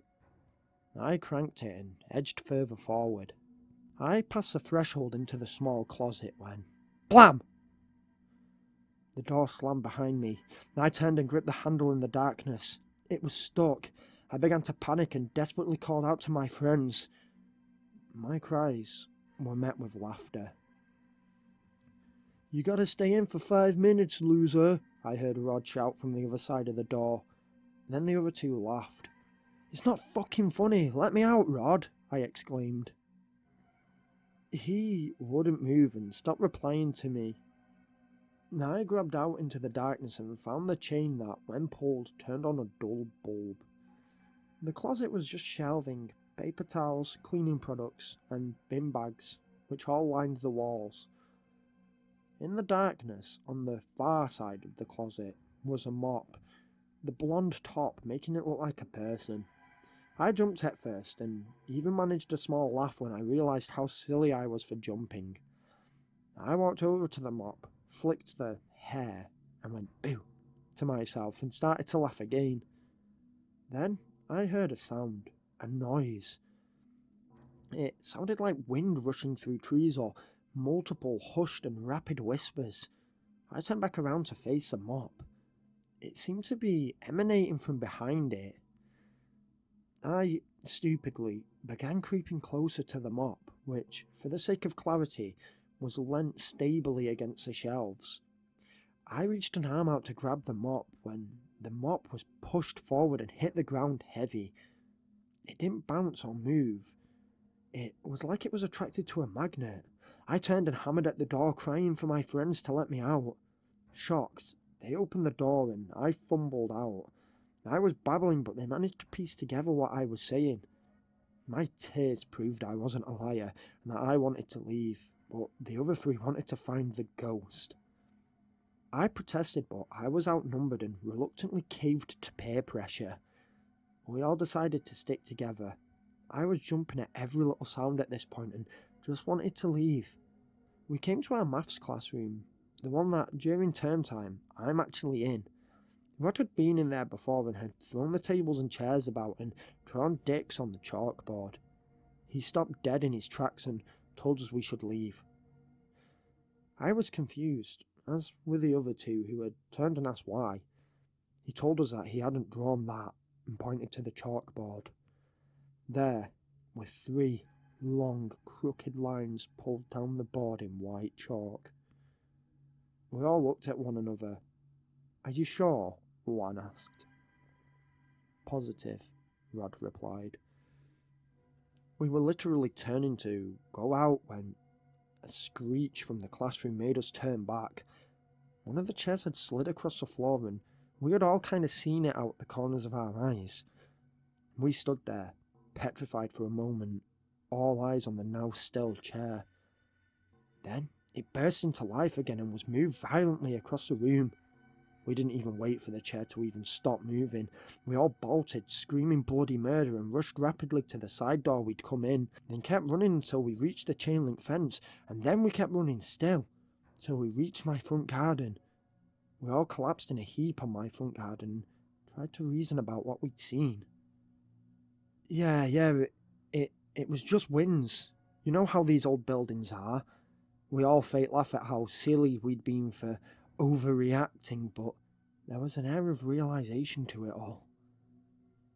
School was never the same after that, and although never a true fear, I didn't like being alone when travelling through the school. Juan and Rod still live in the area around there and tell me the school is still going strong. Juan has 2 kids, one of which now attends said school. We, as friends, literally never talk about the incident, but he did take the time to tell us that he hadn't told his kids about what happened to us in that school that night during half term. 14. This is about something that plagued me for one single night in the winter of 1992. I was living in New York and was coming home from work. I worked nights at this crappy little pizza joint and usually walked home as it wasn't too far from my apartment. I lived with my mum, so didn't feel unsafe walking home as she knew what time to expect me home, and if I wasn't home by a certain time, I know she'd raise the alarm and retrace my steps. My route consists mainly of well-lit streets, but also passed through a really small park. This park is literally just a small pond, a snaky path, and a few black benches. Other than that, it's just trees and plants. The park does have streetlights, but one section of the park was overgrown with trees and the bulb from the streetlight had gone long ago. As such, it was pretty much totally dark. This particular night, it was freezing. It was a weekend, so I had got out late and a thick layer of snow blanketed the streets. I got to the entrance of the park and immediately felt uneasy. I wouldn't say I'm in tune with a sixth sense or anything like that, so the fact I felt uneasy, ironically, made me feel uneasy. I was walking down the path, looking in all directions, not sure what made me feel so unsettled, and nestled my chin into my coat collar for comfort. The sound of my breath and the snow crunching beneath my shoes broke the silence at regular, rhythmic intervals. I looked ahead and on the path in front of me was this huge black dog. Now, believe me, I've researched this many times over the years since to try and figure out what it was, and it doesn't look like a classic black dog. It was tall, probably 4 feet tall. Long, maybe getting on 5.5 feet long. Seriously. It was skinny. Its skin stretched thin over its bony skeleton. It had deep red eyes as bright as light bulbs, and it had a row of razor-sharp teeth. This huge beast was patrolling the area just before the dark spot of the trail. As I gasped, the beast looked up at me, its eyes staring through me. The next part of this is a bit of a blur, but in a panicked state, adrenaline rushing through my body, I quickly turned my head left and then right and then was caught on the spot. Then, from right behind my ear, I heard a long, demonic, low growl. Followed by a long, blood-curdling laugh in the same demonic tone. I mean, this thing. I felt the warmth of its breath on my ears and neck. I turned quickly and saw nothing, then looked back up the path. The dog, it had vanished. I uneasily walked on, suppressing the urge to cry. A depressing atmosphere hung over the path, and I had the urge to just bawl my eyes out. As I got closer to where the dog had been stood, I began to slow from my hurried pace, because in the snow was nothing. No sign this creature had ever even been here.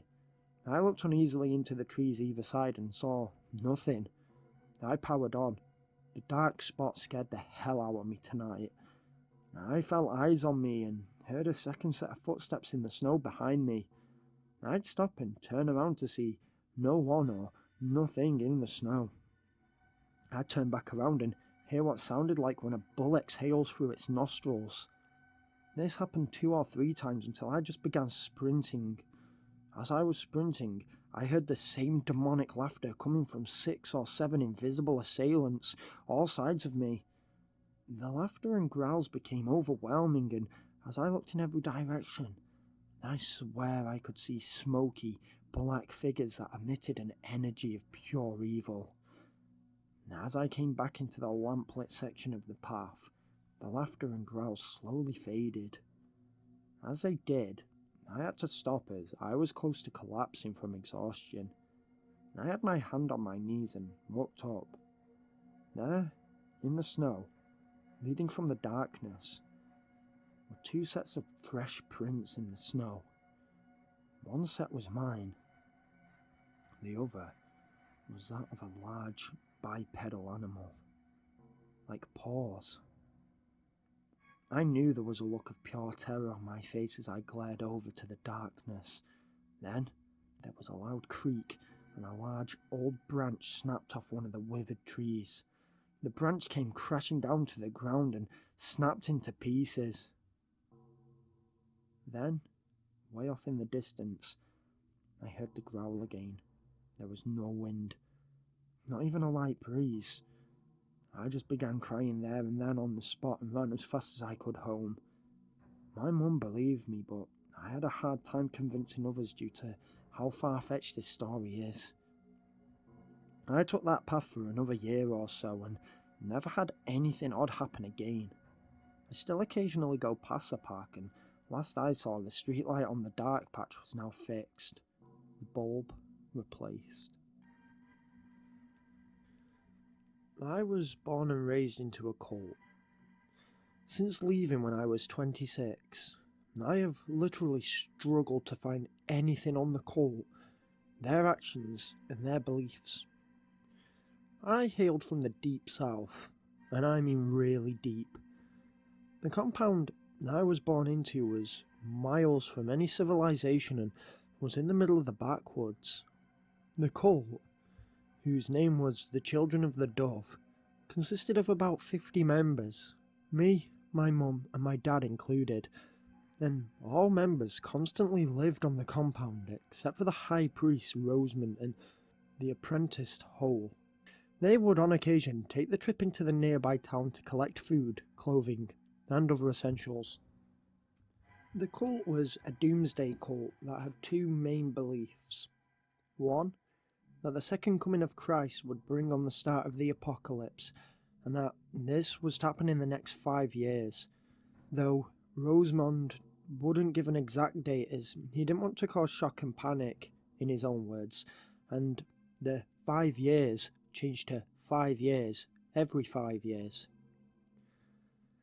And number two, that the human race is overpopulated and that there needs to be a mass culling to save the Earth's limited resources and to stop the rapid spread of different/non-beliefs throughout multicultural societies.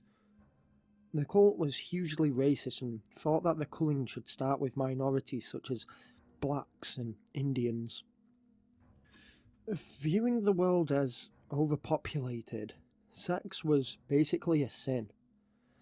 My parents were selected to mate and I was born from that. Rosamund chose the mating pairs to keep our populations down, and my mum and dad weren't even in a relationship before Rosamund gave his blessing. There were only 2 other couples who had a child, and Rosamund operated a strict one-child policy. He was exempt from this and, in secrecy, lay with men and women. When the women were pregnant, he would force them into miscarrying by either abusing them or, as barbaric and unholy as it sounds, by using a coat hanger or stick. This was the norm for me for the years I spent in the cult. We all knew stuff like this was happening, but no one ever dared to say anything or were too blind by his presence. Hole was always lurking around the compound, like invisible ears, eavesdropping on all. Rosamund would set up generations, in which, as I've already said, he would pair up followers to have children. I had 2 followers my age, born at the same time.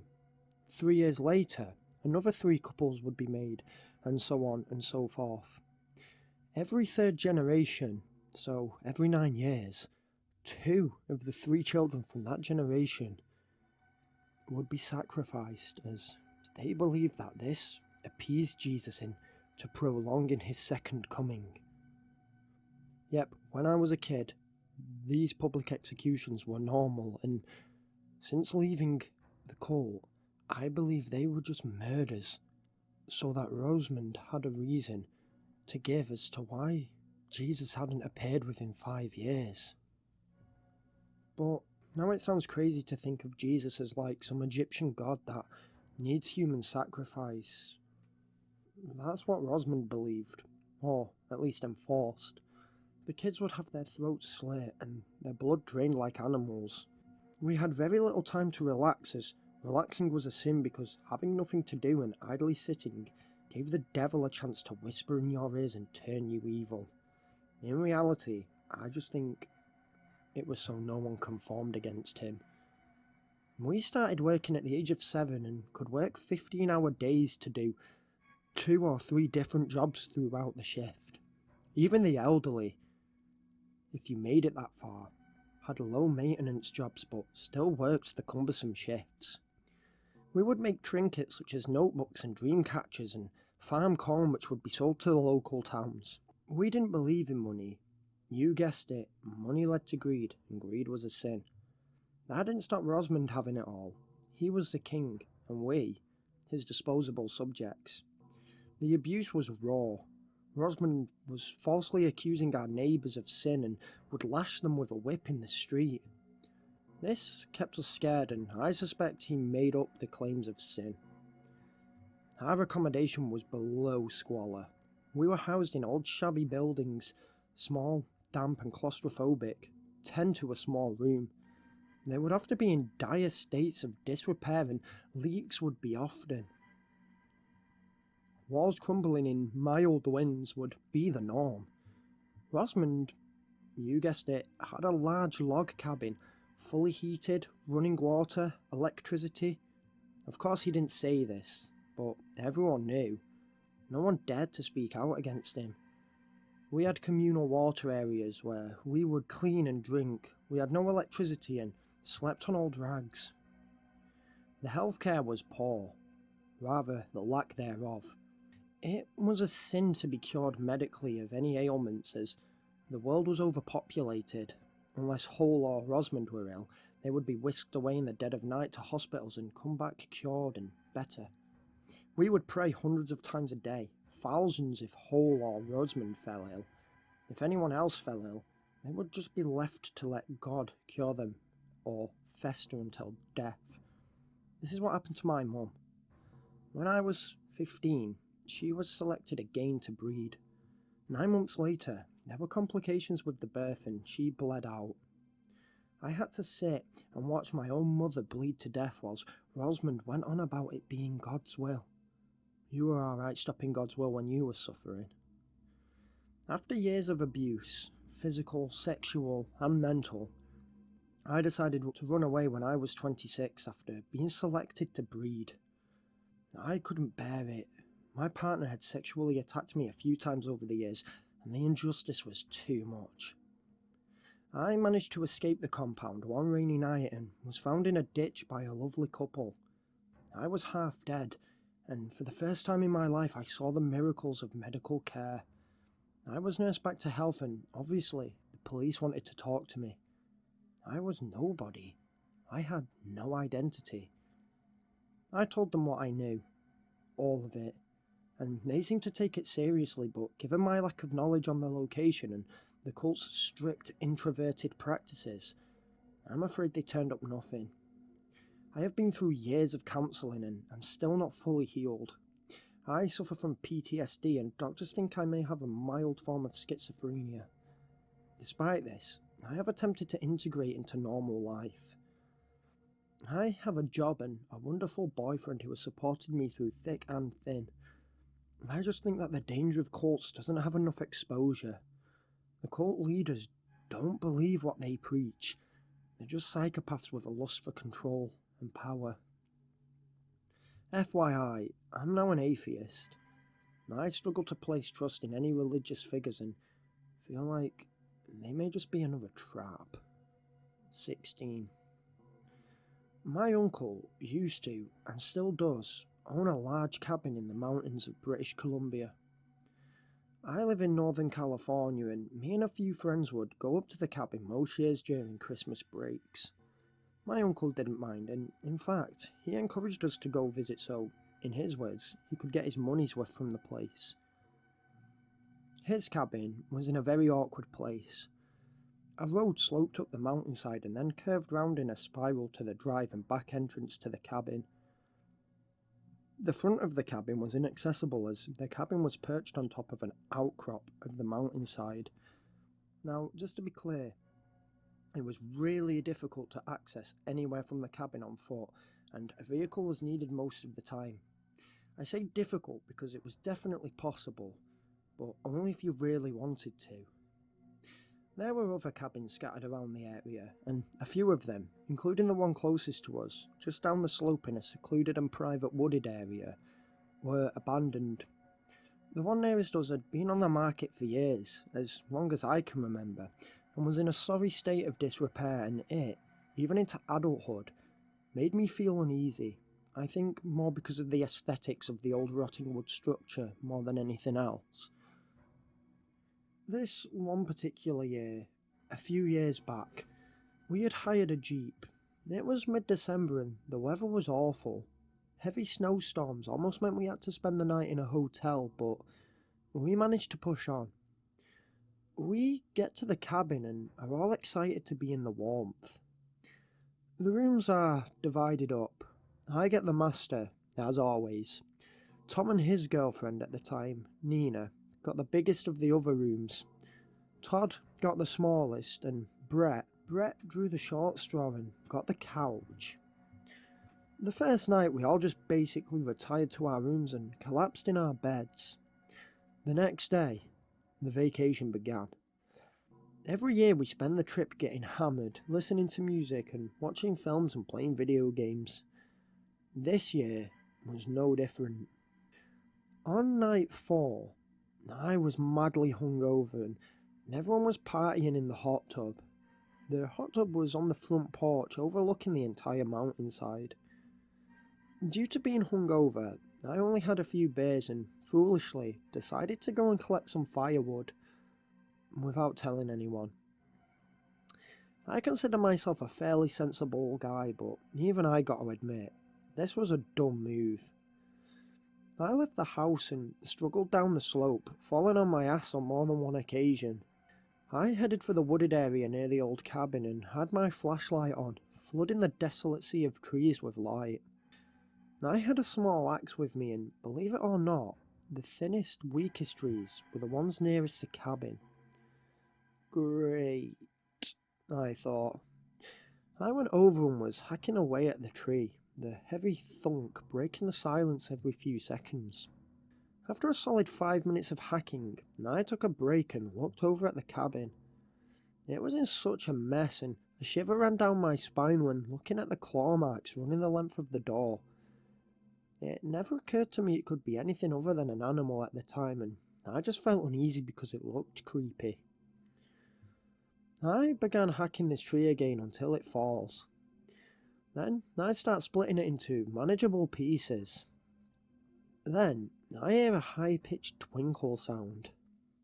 I turn slowly on the spot, gripping the axe tightly in my hand. I shine my torch at the cabin and there's a wind chime swinging back and forth, playing its sweet tune.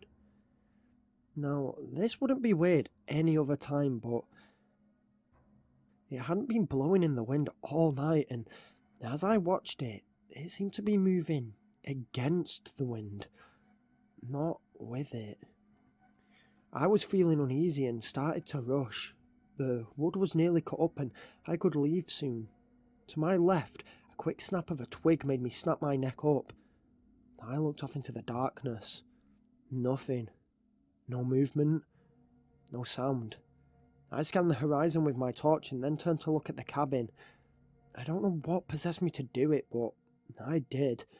And as my light illuminated the area, I caught sight of the back half of a human in a brown coat disappear round the corner of the cabin. My mouth was dry and the breath in front of my face danced frantically. Then, from the side of the cabin, I heard tap, tap, tap. It sounded like someone knocking the wood on the side of the cabin.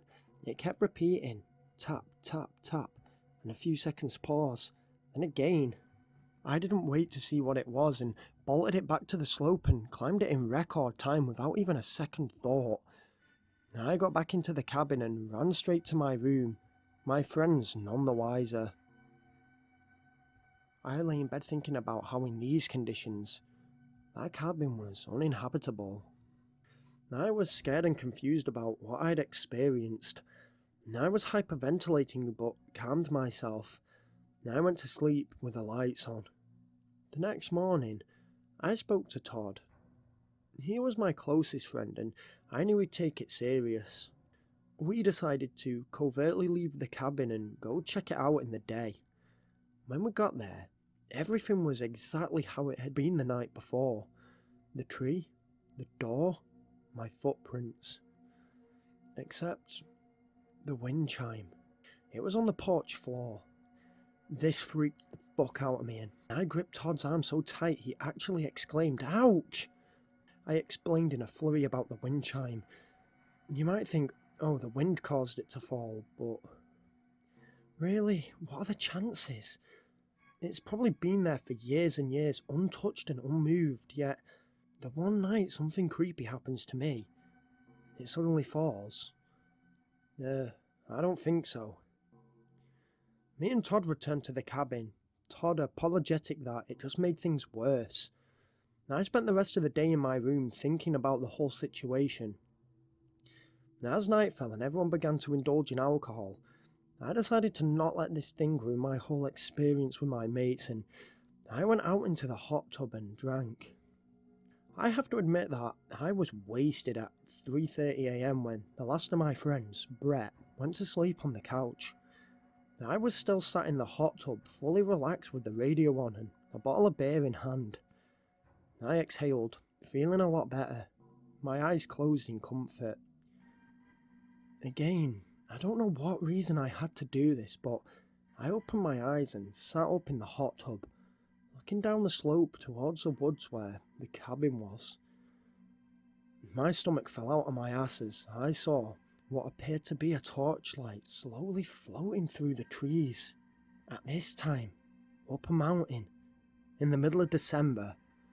I went to grab the binoculars that were on the table next to the hot tub and in my rush even knocked over my beer. I grabbed the binos and looked through them. Everywhere was dark. I pulled them away from my eyes and noticed the entire area was dark. What the... I muttered to myself. Had I just imagined it? Not wanting to stay outside any longer and not knowing what else to do. I just went to bed and didn't get much sleep that night. After the vacation, I was on the phone to my uncle and told him about my experiences in the woods. He, almost jokingly but with an element of fear in his voice, told me he never dares goes into those woods. My uncle has owned his cabin for 40 years now and told me the absolutely saddening story of the cabin down the slope. An elderly couple owned it. They had been vacationing there every year on their anniversary for near enough 47 years. They were nice, friendly folk, my uncle told me. Until the woman died unexpectedly. I refer to her as a woman as I don't want to disrespect the family by using their names. The man was distraught and came out to the cabin on their anniversary. He hanged himself one night and his dog, that he had taken to the cabin with him, died of starvation because nobody found the body for 3 weeks. I have the uneasy feeling that the figure I saw at the cabin could have been the dead man, destined to walk the woods where he died. I have been back to the cabin a few times since, but believe me, I stay well clear of those woods and the cabin down the slope.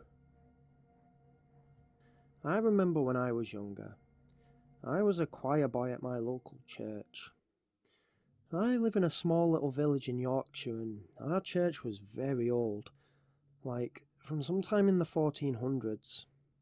It had been renovated over the years, but had remained on the same spot the whole time, and still, even now, has original pieces such as brickwork.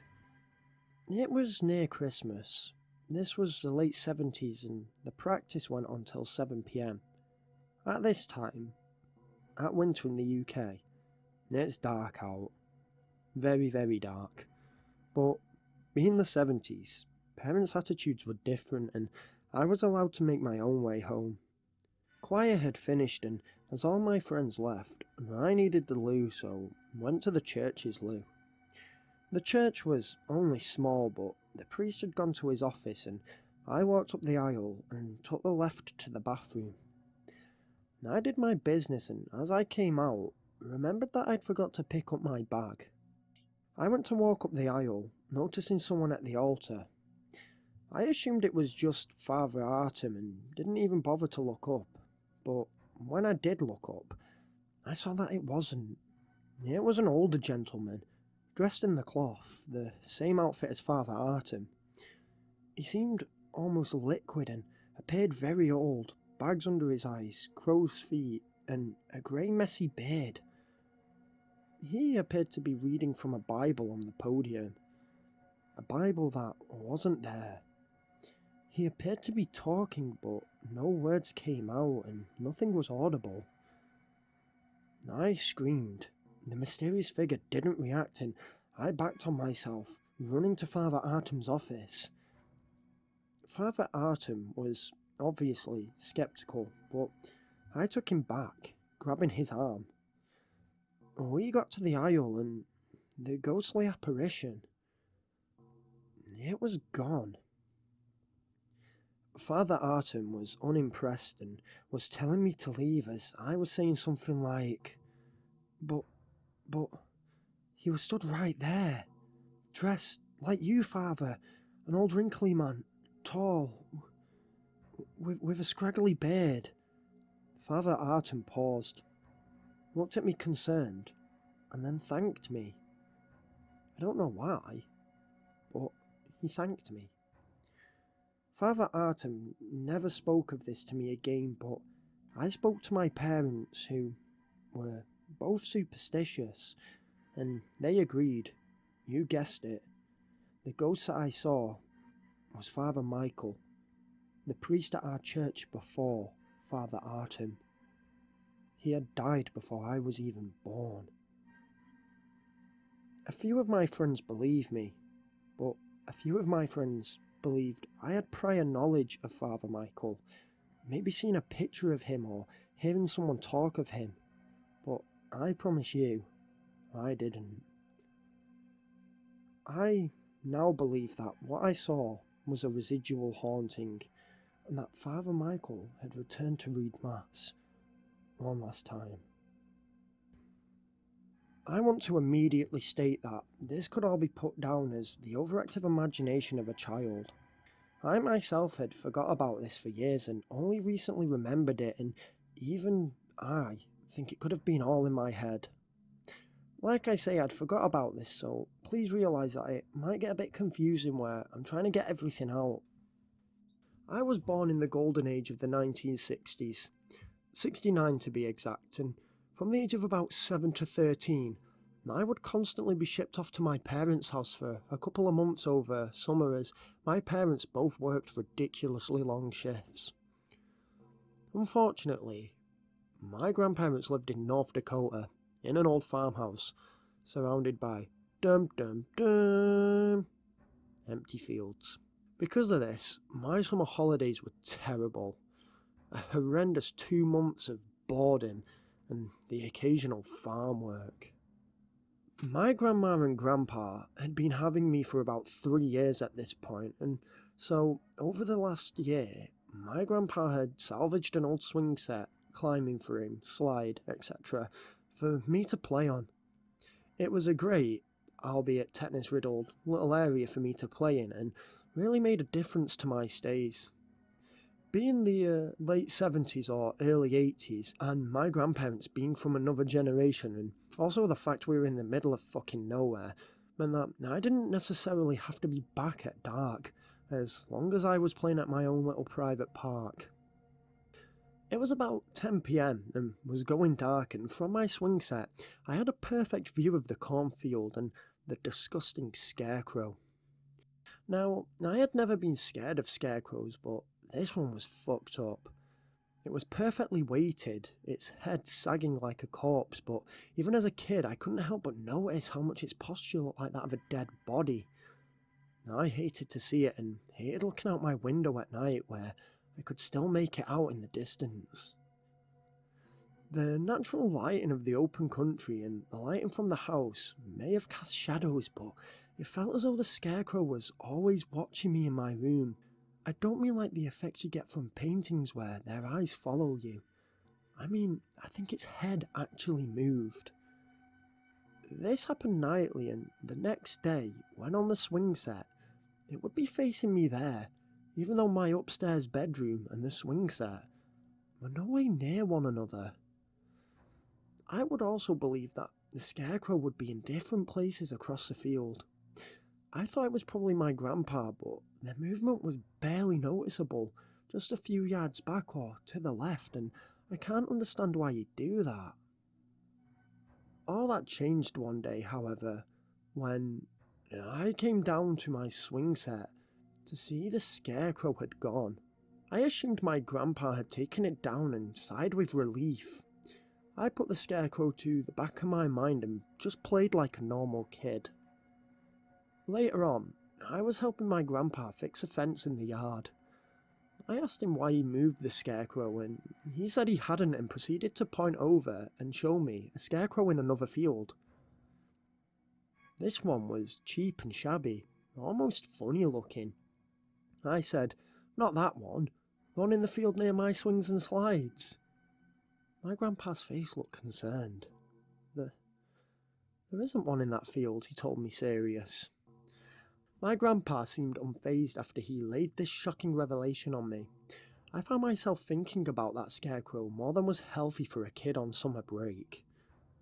As I grew up, I had forgotten the whole grim experience until, like I say, I remembered recently.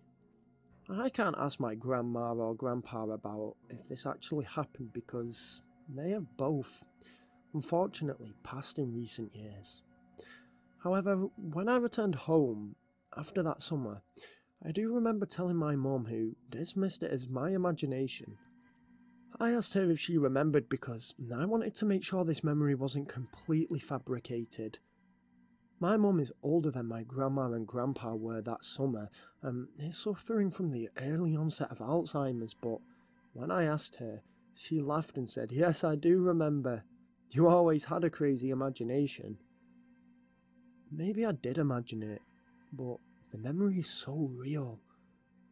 I don't know what to think or what you guys will think, but that's my story, and at the very least, I hope you found it interesting. I recently spent a short time in prison for reasons I'm too ashamed to admit. I didn't kill anyone or anything, but at the time I was struggling massively financially. I'm also ashamed by the fact I can't explain something that happened in the prison I was serving at. I don't want to give any clues away as to the location for the sake of pure anonymity. So, this prison, I wouldn't say that it was in a rural area, but it was just outside of the main city, far enough out for it to be quiet at nights and for the sky and stars to be seen. It all started about a month into my stay. I was laying in my cell when I felt a dripping on my head. I opened my eyes to see a thick black goo dripping onto my head.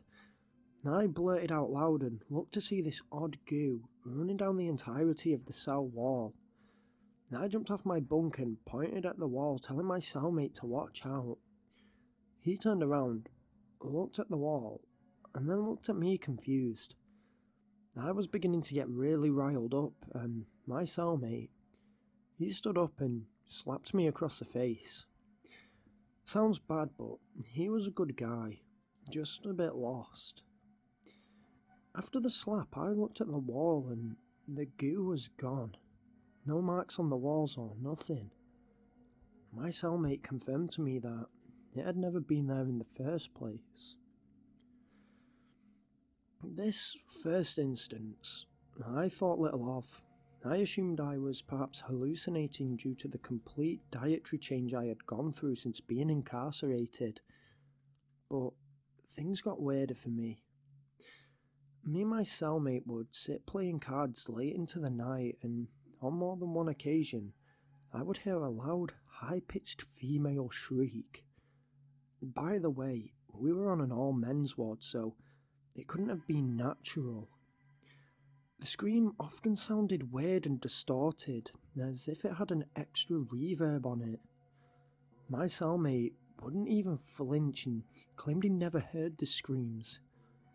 It seemed to just be happening to me.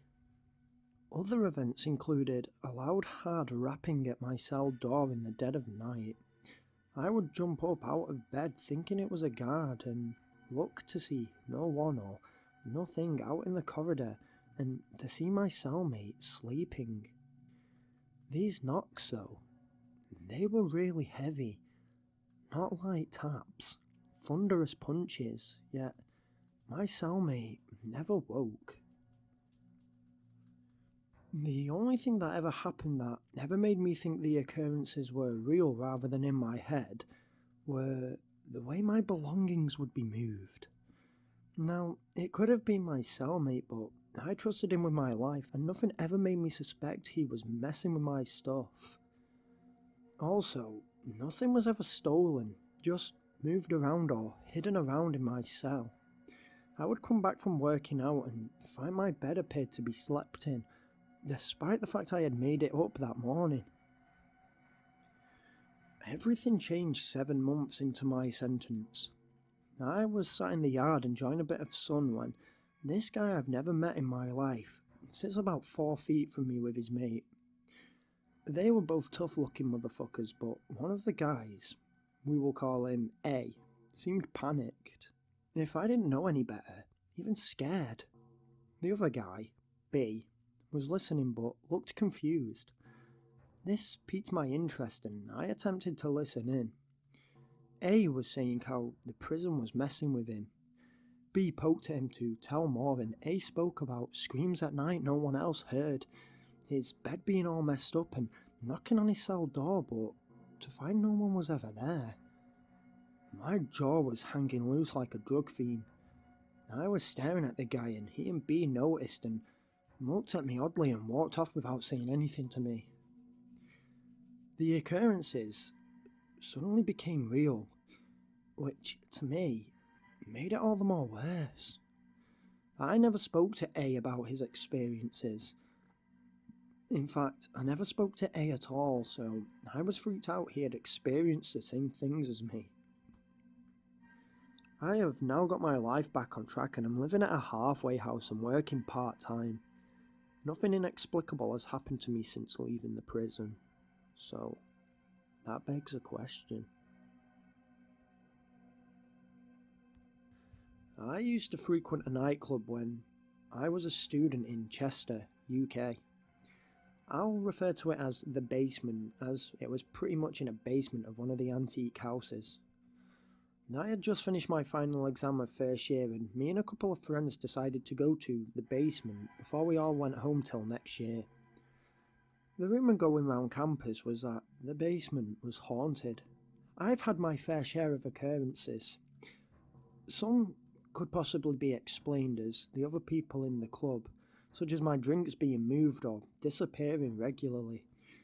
I always keep my drinks close so they don't get spiked, so this was happening right beneath my nose. Other occurrences were not so easy to explain. One of my friends told me she was on the dance floor one Saturday and it was packed. She looks up to see a pale figure just standing there in the sea of dancers. Someone walked in front of this figure and, like something out of a horror film, the pale figure had gone. My friend didn't think much of it and just enjoyed her night. On one occasion, I swore I saw a young girl. By young, I mean 7 or 8, in a really ornate dress running through the club. It was 18s and overs only, and bouncers guarded the only entrance, so who was this girl? She ran down the corridor as if to go to the toilets, and when I get there to investigate, she had disappeared. Occurrences like this are plentiful and are what gave the club its haunted reputation.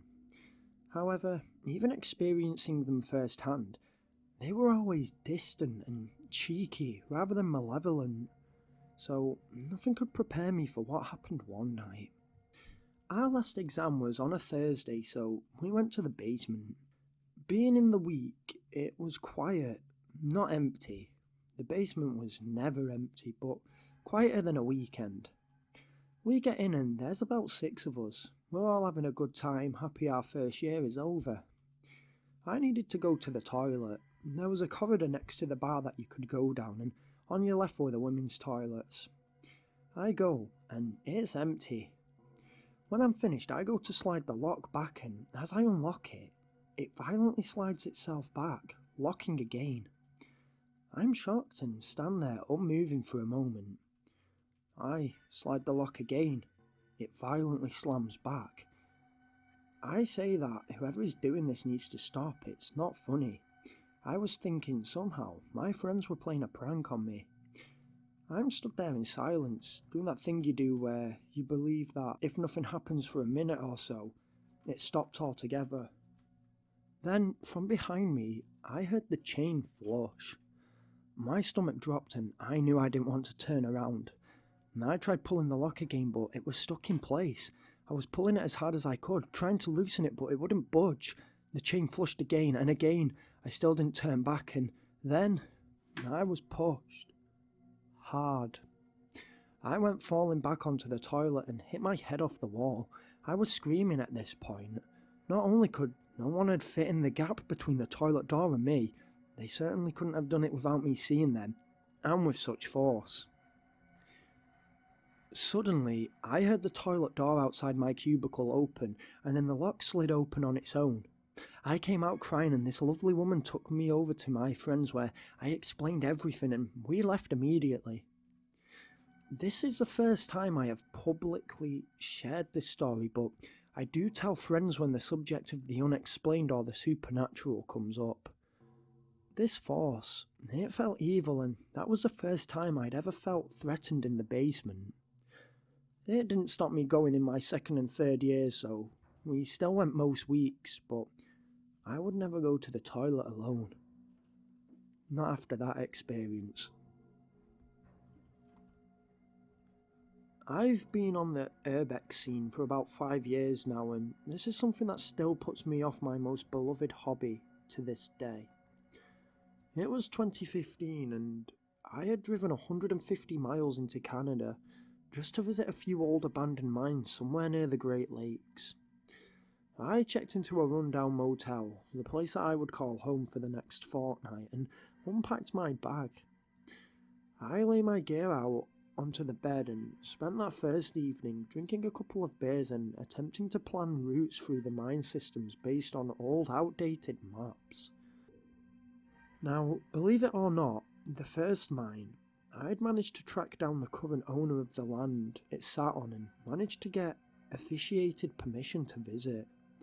It was about 20 kilometres from the motel, and I decided that would be the mine system I visited first. I was up at the crack of dawn and drove the short distance to a small gravel lot where the landowner said I could park.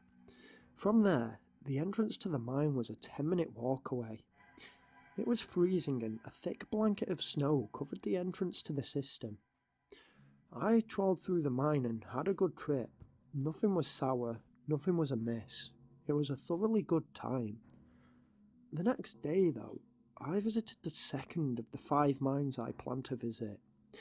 This time, I had no permission to visit, so I knew I'd have to be sneaky.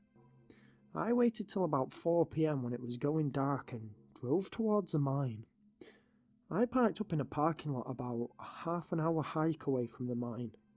I made the walk in the frigid winter conditions and managed to find the mine entrance at about 8 PM.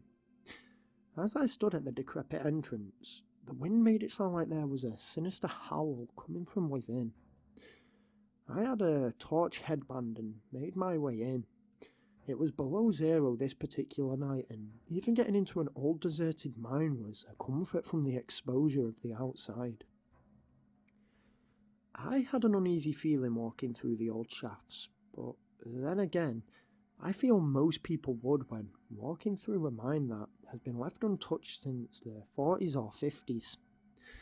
I had been walking for about 45 minutes when I came across a small cave-like hole in the wall.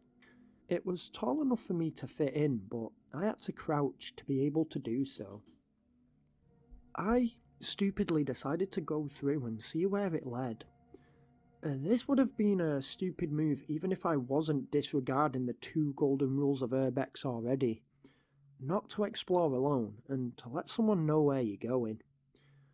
I know it's not technically urbex, but I don't want to end up in no 127 hours scenario. Yet, I was stupid and intrigued.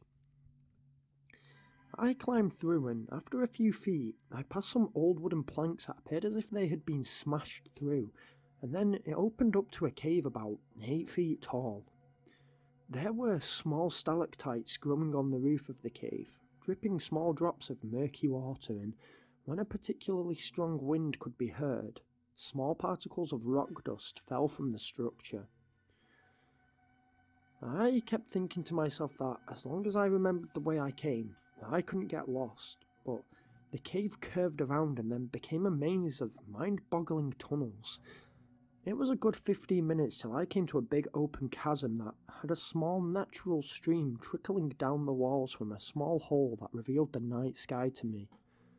Though a good 60 feet high, I took comfort in seeing the outside world. In the chasm, there were 3 possible paths to follow. One was the way I'd come from. One was a tunnel that had the typical wooden structures of an old mine, and one was more of these odd, natural tunnels. I took the latter of the 3 and made my way down the natural tunnel. This tunnel was much more claustrophobic than the others had been, and I even turned off my head torch and used my mag light so it wouldn't reflect off the wet walls so much. This cave descended into a small, pretty much square room that didn't appear natural.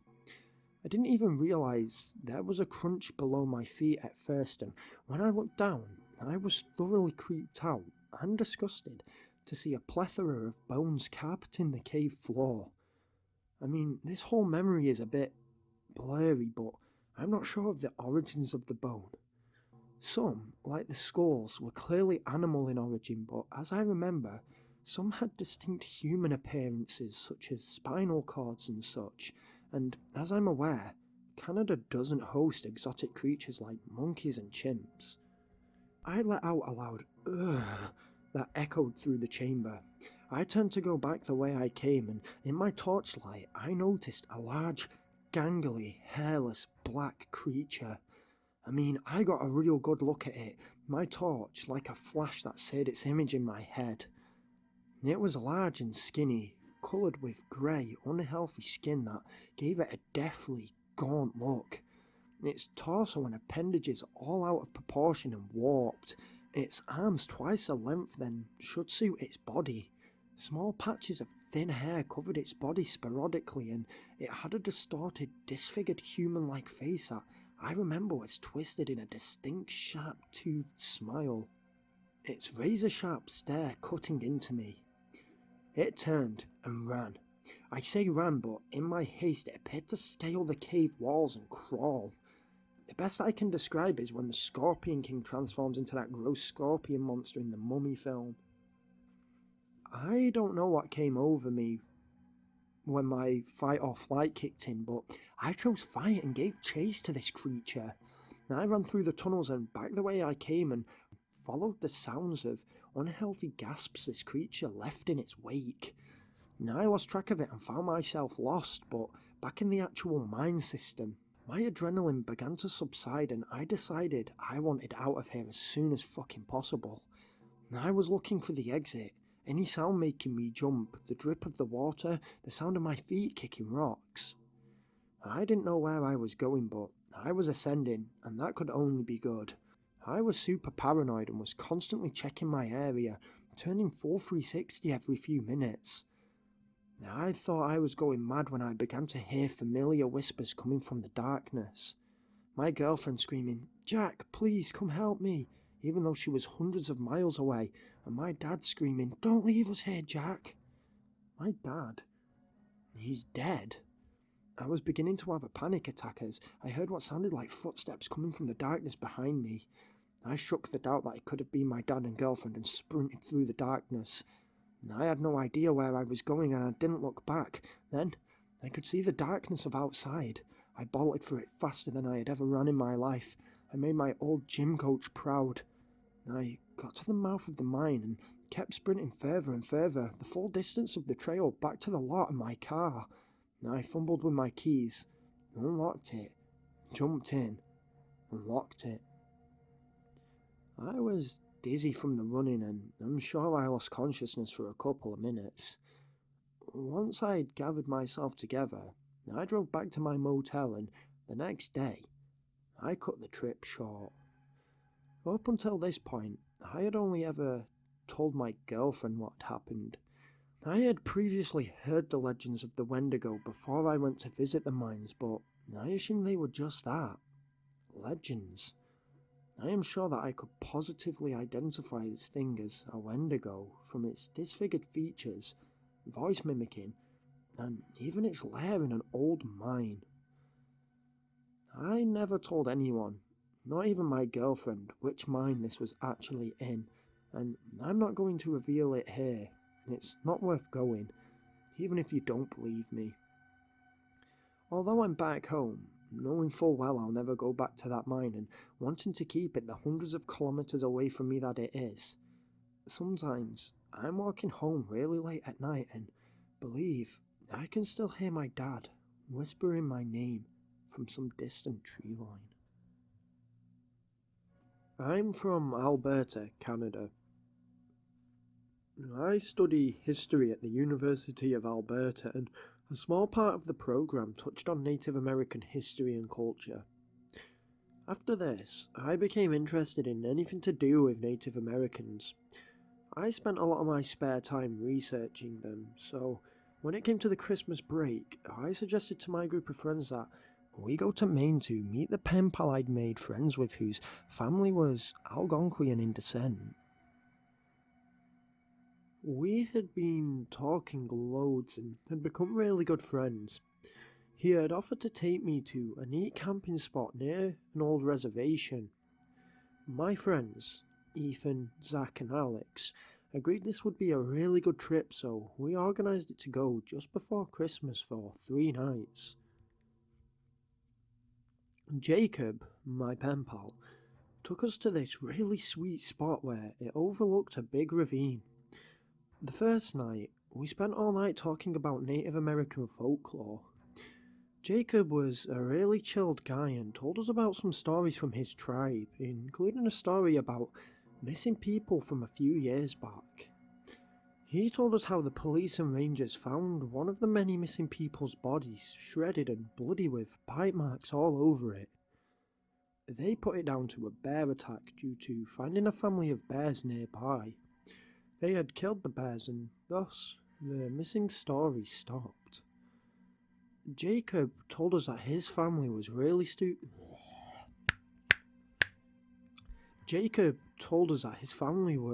superstitious and didn't believe it was a bear attack, especially with one of the missing cases being of a couple being dragged out of their cabin.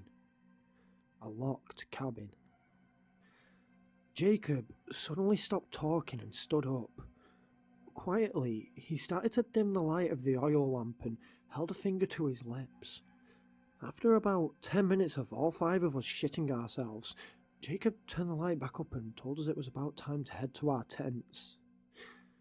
We all thought this was weird, but we were all so tired from the long hike we listened and went to our tents. I woke up in the middle of the night, hearing noises outside. At first, I just thought it was something like a rabbit, but then it got weird.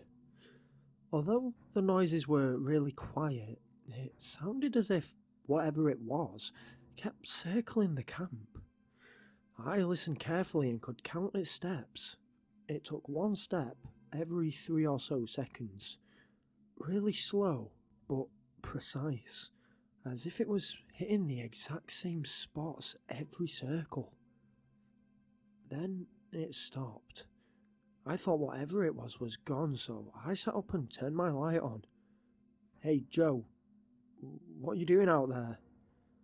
Obviously, whatever it was had woken Ethan up as well. "I'm still in my tent, I'm not doing anything." For the next 5 minutes, me, Ethan, Zach and Alex were talking about what we had heard. It turns out I was the last one to wake up, and there was a whole bunch of crazy shit that happened before I woke. Ethan and Zach are brothers and were sharing a tent. Zach had woken up with a really tall shadow looming over his tent. Zach had turned his light on immediately and called out, asking who it was. The shadow moved away from the tent, and it sounded as if it walked into the nearby tree line. Zach turned the light off and tried to get back to sleep when all of a sudden he heard a snigger coming from right outside his tent, right next to where he was lying. He shot up, and this time so did Ethan. They both called out to what it was, and they heard it walk over to my tent. They heard a voice that sounded just like mine saying, "Guys, you should really come see this," and then unzip the tent, and then silence. They just assumed it was me and stuck their heads out. They said my tent was fully unzipped, but it was too dark to see anything. They called out to me, but nothing. That's when they saw Jacob leaving the camp. He looked startled when he saw them looking at him, and he said he was going to go find me and he'd come back with me soon. About 10 minutes later, that's when the walking around the camp started. When I woke up, that's why they thought it was me. I completely freaked out. My tent was zipped up, and I know I had not got up in the middle of the night because I was wrapped tight in my sleeping bag. We all crammed into Ethan and Zach's tent and waited for morning. We left as soon as we could see daylight, packed up all our stuff, and just went. We looked over to where Jacob's tent was. It was gone. Nothing there, and it had been there when we had woken up last night. As we walked away from the camp, we had a really uneasy feeling as if we were being watched.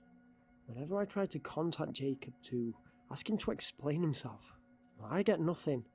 I have no idea what this thing was or what Jacob had planned for us, but I will never go hiking in Maine again. I remember one night in the winter of 2007 for all the wrong reasons. It was snowing that night, normal for that time of year, and me and my husband were sat on the couch watching a film on TV, my 7-month-old daughter in a cot next to us. After the film, my husband decided to go for a shower and I was flicking through the channels on TV. It had been about 10 minutes since my husband had left and I heard his voice come from the kitchen. "Hey babe, come here a sec, I need you." I began to stand up and hollered back jokingly, "What do you want? Shouldn't you be in the shower?" I got in the kitchen and flicked the light on. It was empty. Nope. Then I heard my husband from upstairs. "Babe, who are you talking to?" Double nope. I got out of the kitchen and ran to the bottom of the stairs. "Come down quick," I said, panicked. My husband noticed my genuine fear, but being naked, rushed to put on some underwear. Then I heard my baby crying. 1,000 grim thoughts ran through my head and I just ran into the living room, disregarding my own safety. I got into our living room and my daughter was sleeping silently.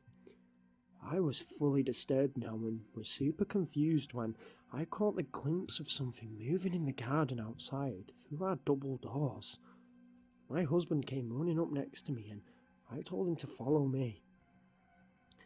I pressed my face against the window in one of those moments where you go, "Oh God, why would you do that?" and then cringe, preparing for a jump scare. I looked out across the yard and my husband flicked on the floodlights. There, stood in the distance near the back of my garden, was this hideous-looking, disfigured figure. It was sickly-looking and emaciated. Its arms and legs were long, thin, and pointing in all manner of disgusting directions. When the light turned on, his head bolted up and his eyes met mine. Its sly, yellow eyes. The air was electric and my fear flowed openly through it. This creature then proceeded to whisper my name in my husband's voice. I knew it wasn't my husband as he was stood mere feet from me, its mouth twisting my name in a sick melody. Blake. Blake. Elongated and mockingly. Then it proceeded to emit a guttural laugh that made my hair stand on end before quicker than I'd ever seen anything move, vaulted our 6-foot fences and ran off into the woods behind our house. I'll save you the details of the aftermath of the stress it's caused me because I pulled through knowing my husband had seen it too and it wasn't all in my mind. I'll tell you something. I haven't heard or seen it again since, thank God, and we have installed sensor lights and CCTV in the backyard now. That creature was so unholy, such an abomination that the mere energy it emitted made me sick to the very pit of my stomach.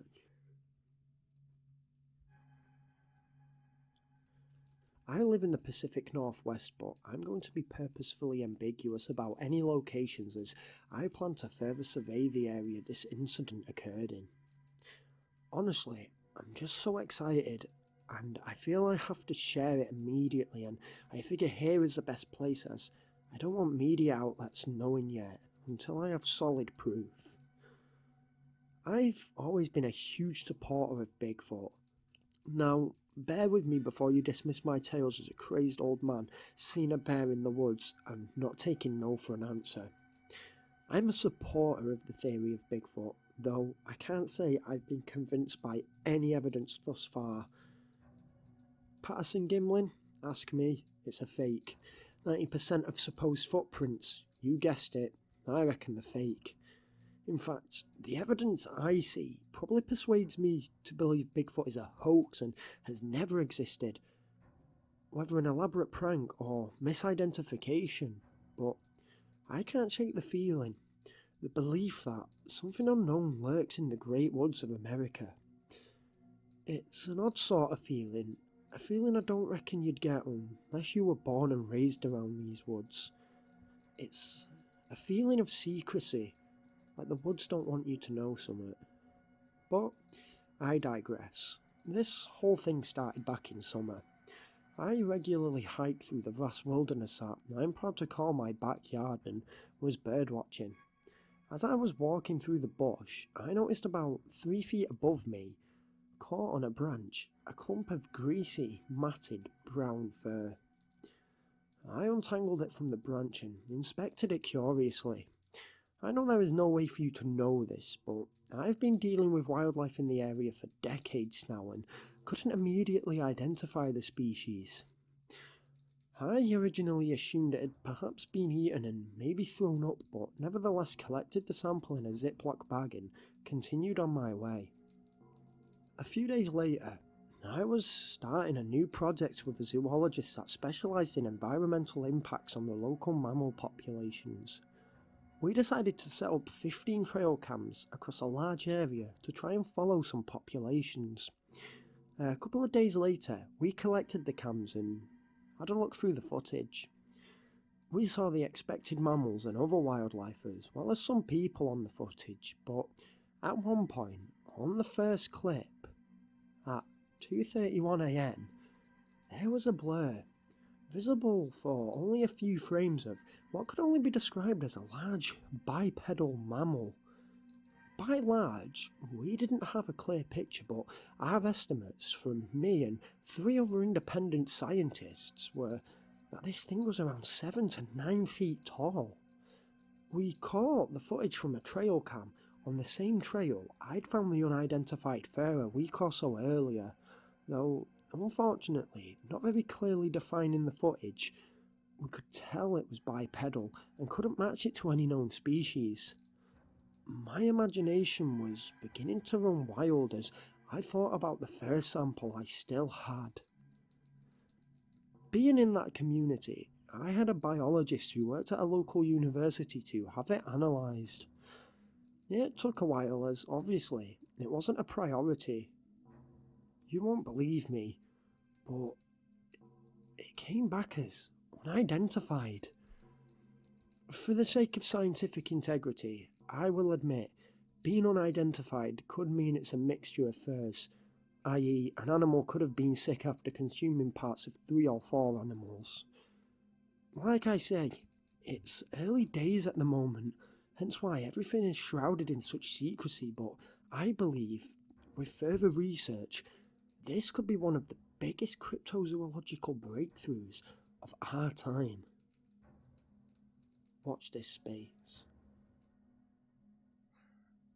This story comes from the point of view of my friend Jack, whose grandparents are part of the Navajo tribe of Native Americans, who he goes to visit often on their reservation in Arizona. This is his story.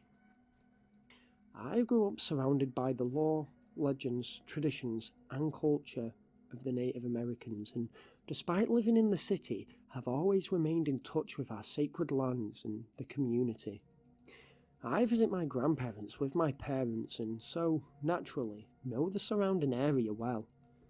This happened to me, my granddad and my uncle one night when I went to visit them over summer, and I honestly believe it was a skinwalker out to get my granddad.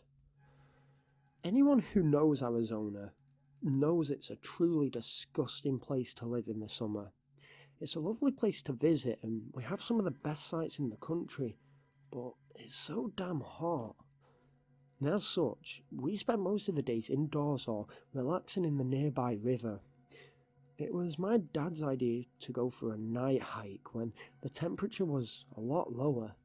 We all seemed pretty stoked for it, and come nightfall, I was actually pumped.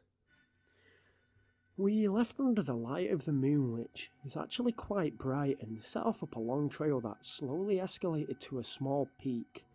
The walk would probably take no more than an hour, and we planned to have a campfire at the peak and enjoy some roasted marshmallows. The trail actually dipped about a quarter of the way in and travelled through a small valley with small mountains peaks each side. As we were walking through this valley, there were odd sounds all around us. Being the youngest and not wanting to look scared, I ignored the sounds and chalked it up to nocturnal animals. At first, the rest of my party didn't even seem to notice, but the noises became louder and closer, and my dad and granddad started to appear unnerved. My dad pushed me in front of him, between my uncle and him, and we all began to pick up pace. Now I must admit, it was difficult for me to get a good view, but there was this horrible, inhuman laugh. It sounded all wet and messed up. My granddad stopped dead. There, at the top of one of the peaks, was this hideous, half-animal looking creature, illuminated by the moonlight. It was clearly a human, but again it wasn't clearly a male, seemed to be feral and had parts of animals on him. I say on him. He didn't appear to be wearing them. They appeared to be part of it. Even the antlers protruding from his head. Still laughing evilly, he pointed at us. My granddad held his ground yet appeared uneasy. He turned to us and whispered, "Skinwalker." We all ran back the way we came. We didn't stop till we were back at the reservation, and when inside the trailer, my granddad drew all the drapes and locked all the doors and windows. He emptied a drawer at his bedside table and pulled out a revolver and a silk bag. He poured out the contents of the silk bag, and inside were bullets and a vial of white ash. He poured this ash over the bullets and spoke to my grandma. I couldn't hear what was said, and I love my grandparents, but they looked like they knew more than they were letting on. That night, the cackle was audible, sometimes right outside the door and then minutes later, unnaturally far away. I peeked out of the curtains to see the same hybrid figure stood in the night watching our trailer. It sometimes made animalistic sounds like a coyote or weird demonic growls, and my granddad finally had enough and swung open the trailer door, shooting the ash-covered bullets at the floor. The beast seemed to realise and scarpered. The next day, my granddad told us that what we had encountered was a skinwalker, and that none of us were safe until he could figure out who it was. We spent the next fortnight there in utter fear, until it was time to leave. Last I checked in, my granddad still hadn't figured out who it was, but there's still something nagging me at the back of my mind that tells me he and my grandma, they knew something more than we did. This happened to me a few years ago, and ever since, I've been embarrassed and ashamed to come to terms with it, but thanks to the help of my wife, I've decided to get it off my chest and share it with you all. This is only a short encounter, but still terrifying nonetheless.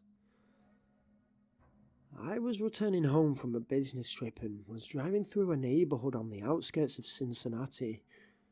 It was past midnight, but there were still people littered here and there. I turned down a street and it seemed darker than the previous one had been. It was quiet and there was no one in sight. I'll admit I was tired, but I've never taken any hallucinogenic drugs in my life and have no history of mental illnesses. I was driving down the road when, from out of nowhere, this huge black winged figure landed on my bonnet whilst I was driving. I started violently swerving at first. I think in the confusion, I was expecting an impact, and because there wasn't one, thought it still hadn't hit the vehicle yet and I could avoid it. It was like a giant black human owl, at least 5'5". It had two clearly defined legs, sharp pointed ears on top of its head and bright yellow eyes. Its overall appearance was sharp and defined, as if it could see into my mind. All this happened in a couple of seconds as I slammed on my brakes. This is the part where, if I was hallucinating, it probably would have gone, but I came to a complete stop and this creature opened up its large black feathered wings and took off into the night. It projecting from the bonnet even made my car wobble. I had a breakdown there and then and refused to talk about it to anyone for weeks.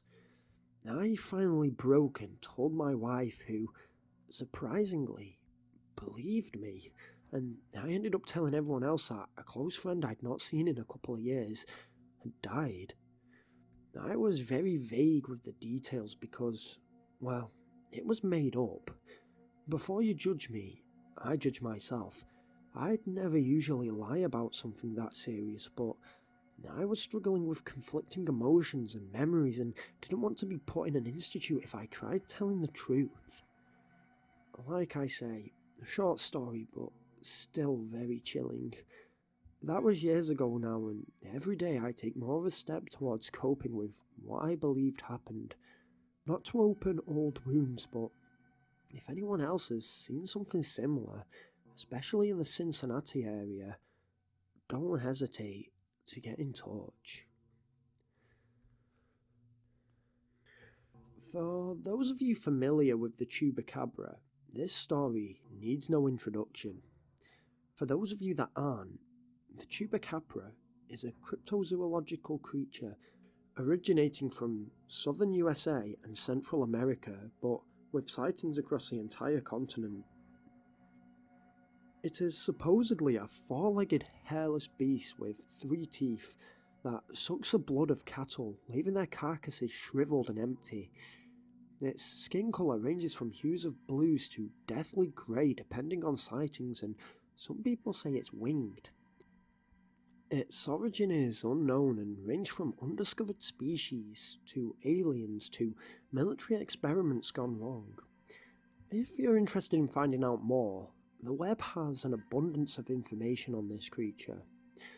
So now you know the basic outline of El Chupacabra, allow me to share my experience of running with a Chupacabra in New Mexico.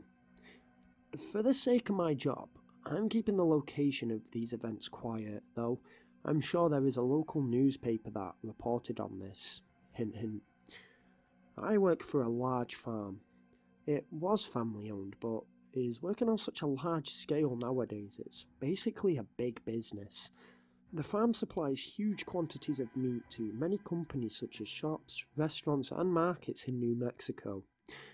Being on such a large scale, the farm clearly covers a vast area of land, and working nights means there are even less staffing, meaning whether the bosses like it or not, there's always a chance of an unknown intruder sneaking about. Now, I don't usually work with the actual animals really. Usually, my job consists of quality control, basically sitting down and watching cuts of raw meat come past me on a conveyor belt. I notice any cuts that are not to the highest grade, I take them off, log it, and dispose of them. However, at nights, there are obviously not many batches to check, especially if we're hitting targets and don't have any outstanding orders to fill. On nights like that, I often walk out and offer to help on the farm, feeding animals, cleaning living spaces, even just walking around and checking the perimeters. That's what I was doing the night this occurred. It was a particularly quiet shift, so I was on my second security check, as I'd call it. It was no later than 1 AM and there were a few other workers on with me. The nearest at the time was a guy I'm quite friendly with, Michael, and he was just within shouting distance, but only just. So I'm walking and have gone behind some stables that run parallel to the fence. We have horses here, but don't worry, it's not for horse meat. I guess the boss just likes horses, but I don't know. So picture it like this. The stables, which are about 80 metres long, then a gap about 7 feet wide to walk down, then the chain link fence, and then immediately after the fence, a few acres of overgrown bush, so immediate that some of the bushes are actually growing through the fence. Next to the stable is a small pen area where we let our goats roam in, and again a small housing area for them, running parallel to the fence. That's where I saw it. I wouldn't have believed it if I hadn't seen it with my own 2 eyes. El Chupacabra. It matched all the descriptions. Its skin was the colour of rotting corpses. Its hairless body had sharp spines running down the back that I could make out even from the frontal view. It had a long head with 3 huge, and I mean huge fangs, all of which were soaked in blood, its yellow eyes startled by my sudden appearance. It was about 3 feet 5 inches tall and was holding a baby goat in its claws, its withered body looking like an empty sack. El Chupacabra had no wings that I could see. I knew what it was there and then. I'd heard the stories, seen the corpses, listened to the news reports, and now I was face to face with it. I hollered loudly for Michael and the beast sprung into action, dropping the carcass and bounding to the fence. I promise you now that thing bound over the 7-foot fence in one freaking pounce. All the while, I was shouting louder and louder for Michael as the Chupacabra escaped into the bush. When Michael arrived, I was shining the torch in the bush, telling him to stay away from the fence, but he was more interested in the dead goat on the floor. I told Michael, I told my bosses, I told my bosses' bosses that what I had seen was a Chupacabra. I don't think they believed me, but nevertheless, they implored me not to go to the presses. It was bad for business. At first, I had no issues. I didn't want to be that crazy guy who saw the frickin' monster, but in the end, it wasn't me who went to the press. Sightings and the accompanying carcasses were becoming more widespread by farm and factory workers in the 3 months that followed my sighting. over 70 carcasses had appeared and over 50 sightings of El Chupacabra were reported on our farm alone. Reports were occurring on other farms in the area too, farms that had no idea we'd seen the same. Like I said at the start of this story, I don't want to lose my job, so when the press came snooping, I kept my nose out of it, and if you want to find it, you're gonna have to look yourself. But I will say this, I don't know what management said, but the stories never got past the local rags. Whether they lied to reporters or whether the owner has friends in high places, I don't know, but what I do know is, on that night, I came face to face with an iconic monster, a beast I couldn't have mistook for something else, and I know that many of my co-workers have reported seeing the same. The attacks have basically died down to zero now, but personally, I believe they could start up again any time. The farm has now hired official security after a few of these reports, and they even wear GoPros, so if one of them is lucky enough to have a run-in with El Chupacabra, I reckon management will struggle to cover that up. My aunt lived on a massive farm with my 2 cousins, 5 border collies, 2 Australian shepherds, a German shepherd, 2 cats, and a huge amount of chickens, cows, sheep and pigs. It was a madhouse, but it was also the one place I looked forward to visiting for 2 weeks over summer. Jess and Sophie were my absolute best friends. Jess was the same age as me and Sophie was only a year older. Back when I was younger, I went over with my Cocker Spaniel Sully and we worked in the farm. I helped with the livestock and general chores, and Sully spent most of the day running after his 8 dog buddies. So, anyway, it was a usual night at the farm. Me and Jess had done all the work that needed doing, so we decided to have a wander to the old woodland where we used to play as kids. To get there, we had to cross the 3 acres farm, down a hill, across a neighbour's farm, across 2 fields and around a giant lake. It was a long trek and took just over an hour to get there. We set off at dusk, and when we finally reached the woods with Sully and 5 of the dogs from the farm, we all ran into the river that ran through the woods and swam to the other side. But just as we reached the other side, bearing in mind it was now pretty much pitch black, we heard a really loud crash from a nearby tree, as if a branch had snapped off and hit about 3 other branches as it fell before dropping to the floor. We stopped dead in our tracks, and so did the dogs. They all started to creep a little further ahead before the alpha, the German shepherd, Max, started growling. We knew a badger set was close and didn't want to disturb it. Me and Jess thought that was the noise and tried to call the dogs back to cross the river back over to the other side. But the dogs, they weren't having it. They all were leering forward as if trying to listen out for a sound. Then a twig snapped about 3 meters ahead from us. The dogs all started growling as we tried to call them back across the river. Suddenly, sounds of twigs snapping filled the area as if something was walking from side to side. We shouted for the dogs to come, and finally, all of them followed us hesitantly over the river, apart from Max. Now, Max was barking viciously, and we heard the sounds of something big and fast running away. Max started to chase after it. Jess screamed for Max to come back, but we heard his barks getting further and further away. Thankfully, even though we were young, we had enough sense to try and get home as fast as possible. It was pitch black and we only had a small vision of light from our torches. We ran for about 10 minutes as fast as we could before we couldn't possibly run anymore and started to walk back, tired.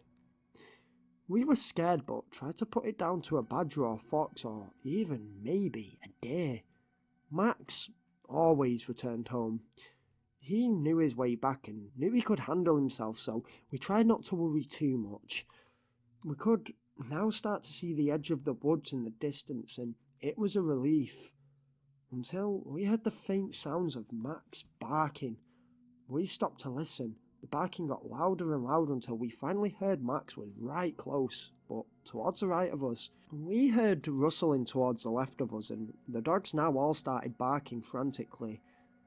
I shone my light towards where I'd heard the noises, and a loud gasp escaped me. What my light showed was a tall, muscular figure. The figure stayed there only for 2 seconds, allowing us to see its features. It was big and fucking terrifying. After 8 years, I will never forget it. It had a long, dog-like face with long, wispy hair falling from the top of its head, a human-like but distorted body with sharp, huge claws on its, well, hands. It looked straight at us before it ran back off into the woods.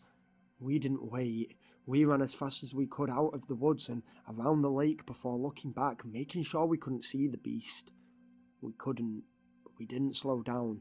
We kept running with the dogs across our 2 fields, across a neighbour's farm and to the farm's main barn. We opened the doors and all piled in and locked the door behind us before counting the dogs.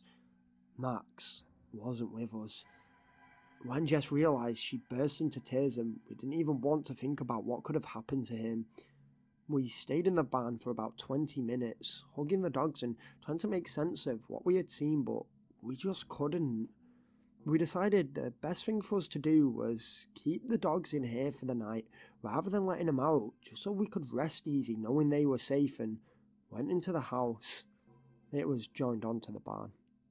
Sophie was awake still and we told her everything that happened. Obviously, she didn't believe us but could tell we was shaken up, and we told her how Max had chased the beast off and hadn't returned home yet. She started to head towards the front door before we grabbed her and begged her not to. She must have known we was being serious and said we would go out to find him in the morning, and the best thing for us to do was try and get some sleep. At about 3 that morning, Jess and Sophie were in my room waking me up and telling me to be quiet and come with them to the barn because they could hear the dogs making noise. We crept down into the barn and all the dogs were sat there towards the front of the barn, whimpering and scratching at the door. Sophie was the bravest and slowly opened the door and gasped when she saw Max coming into the barn, covered in blood.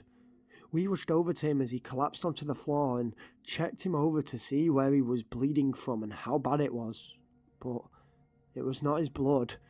There was not a scratch on him. He was completely unscathed, so the blood mustn't have been his, but that could only mean that the blood had come from something else. The next day, we told my aunt everything that had happened, and although she thought we was imagining the beast, she knew something weird must have gone on from the dog's behaviour and the state of Max the next day. She called a search out with all the local farmers and local residents to try and find what Max had attacked, but to this day, nothing has ever been found, and there's never been any other unknown sightings near my aunt's farm. Sadly, since this, Max has passed away, but he lived the rest of his life as a hero by Jess and Sophie, and also me when I went to visit. We know that if it wasn't for Max, something could have happened to us, and thanks to Max, we think our lives were saved that night.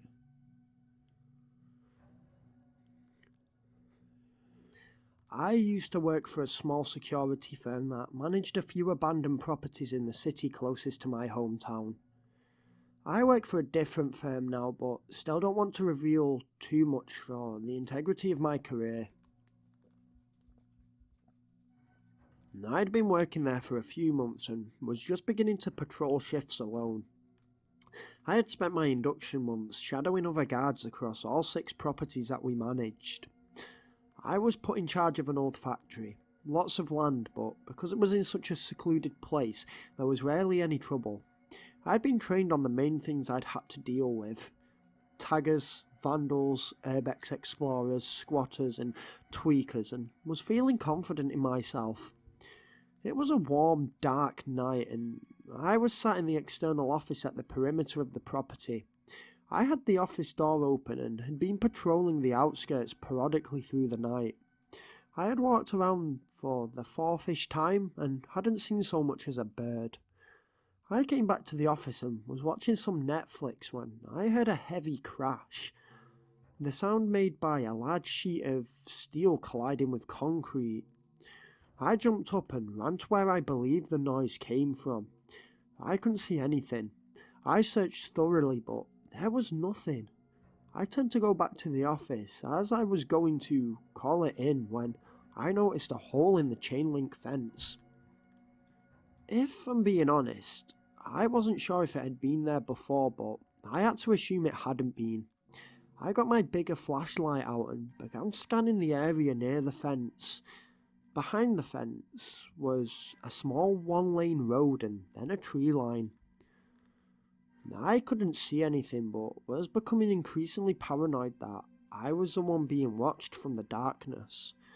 I headed back to the office and called it in. I had to call a 24/7 hour hotline linked to our small company, which, in all honesty, was a joke. It could take 30 minutes to get through and double that before the police would arrive. Typical stupid company policies. The woman on the line told me the police would be contacted. An hour later, the patrol car arrived and slowly rode around the site. He told me he had seen nothing, and I thanked the officer as he left. Nothing happened for the next few hours as the late night grew into the early morning.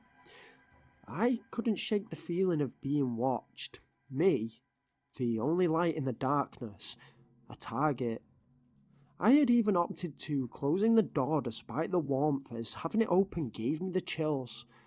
It was 4:15 when I started on another patrol, and as I reached the halfway point, or the exact other side of the complex from my office, I noticed a soft, warm, deep orange glow dancing off the inside wall of one of the rooms. Now, the nearest entrance to the building was a good 200 yards away, around a corner, so I sprinted around, fumbling with my keys to open the heavy iron door. It creaked with age, and I knew my cover was blown. "Hello?" I bellowed, my voice echoing into the void. "Come down from there! This is private property!" I said, my torch pointed upwards. I began up the stairs, never once hearing nothing other than myself. I reached the floor. I saw the light on. It was a good 3/4 of the way up the building and found the room. I entered it to find one single burnt-out tea light in the centre of the room. The room was small and empty, only one exit and the one window. The tea light still had waves of smoke drifting lazily from its wick. On the walls were odd, freaky symbols. They were not satanic, or from any religion that I recognised. They didn't seem to be Christian, Hebrew, Arabic, English, Russian. They were weird, very angular and aggressive looking. I had no means to take a picture, or I definitely would have. They were scrawled in red and black paint all up the walls, on the floor, even on the ceiling and the door frame. There was a creepy-looking, crudely drawn demonic face below the window too. Some of the paint was still wet, drops running down the wall. I walked to the window. I don't know what made me think to. I might just have wanted to get some fresh air and glanced out across the complex. That's when I saw the single most confusing thing I've ever seen in my life. 4 people, dressed in burgundy hooded robes. Yeah, robes. Like a freaking cult, ducking under the broken hole in the fence. They all ran to the tree line. I wanted to shout at them, but my voice choked up in my throat. Then one of them turned around, right at the tree line, and looked up at me. He showed me the finger and dived into the bush out of sight. It wasn't a vandal's sort of finger. It was angry, violent, almost malevolent. Now, I'd been cussed at and attacked before, but this guy showed me the finger from 1,000 feet away, struck more fear into me than any of that. I never saw his eyes, but felt violated, as if he could see my fear. I spent the rest of that night with the police officer who visited earlier, showing him the room and explaining the situation. Me and him both wondered how they got out and how they had got in, as there was no sign of a forced entry. I haven't worked there since, and as I say, I work for a different company now.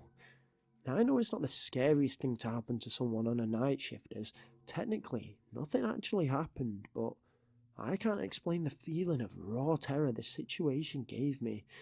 A feeling I've never been able to recreate since.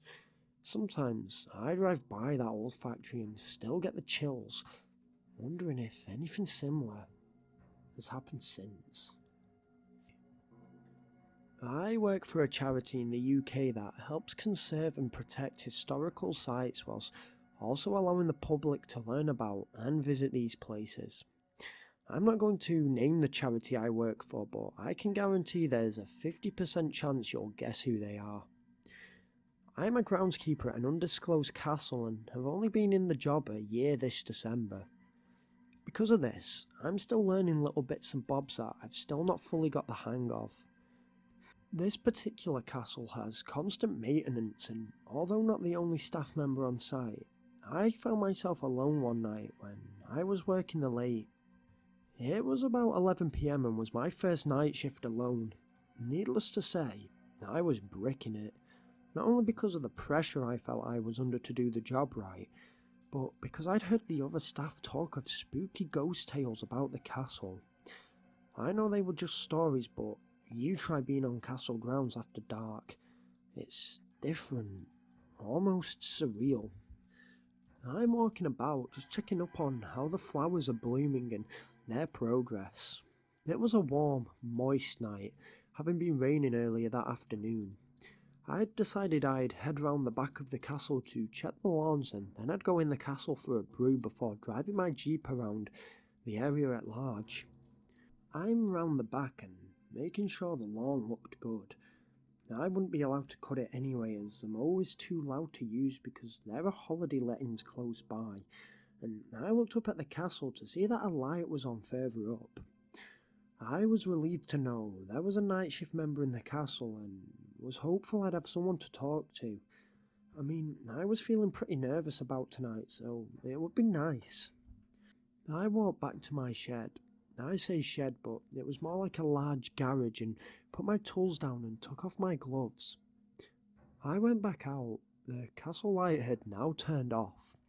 I tell you this in hindsight. At the time I thought absolutely nothing of it, as the night shift worker may have just gone to another part of the castle. I walked into the castle and it was dark. Not wanting to scare the castle worker by turning on all the lights, I just used my flashlight. Everywhere was dark. For reference, this castle is quite small, so it only took me a while to cover the whole of it. Again, I thought nothing of this and decided the worker might come to me if they noticed the staff room light was on, so I headed over there and began to brew up. I was stood leaning against the sideboard, waiting for the kettle to boil when I noticed a glint from the grass below. I pushed my face up close against the window and strained to see, and what I saw, I still can't quite comprehend. I saw what I can only describe as a shadow. It was dark and blended in perfectly with the night's background, just staring at me through black eyes that glinted ever so slightly. I kept looking and could make out movement to the shadow's left, as if it were waving at me. Then, I kid you not, its mouth, which up until this point I couldn't even see, curled into a toothy grin. I gasped but never looked away from the window and grabbed my torch from my belt. I shone it outside and the thing was gone. Nowhere in sight, even though I never looked away, and it had been stood in the middle of empty grass. I contemplated the whole situation for a moment, still looking out of the window, when I heard my castle night worker from behind.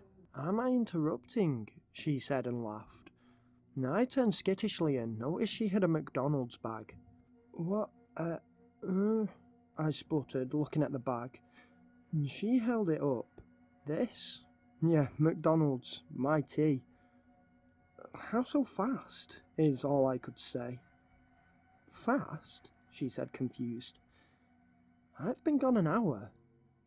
Well, my heart dropped as I slowly realised she hadn't been in the castle when I'd seen the light. And it's not like she left it on.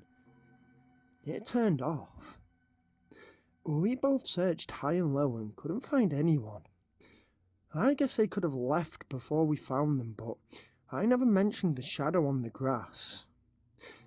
I've had a few other weird experiences on the job, even during the day, but they are for other stories.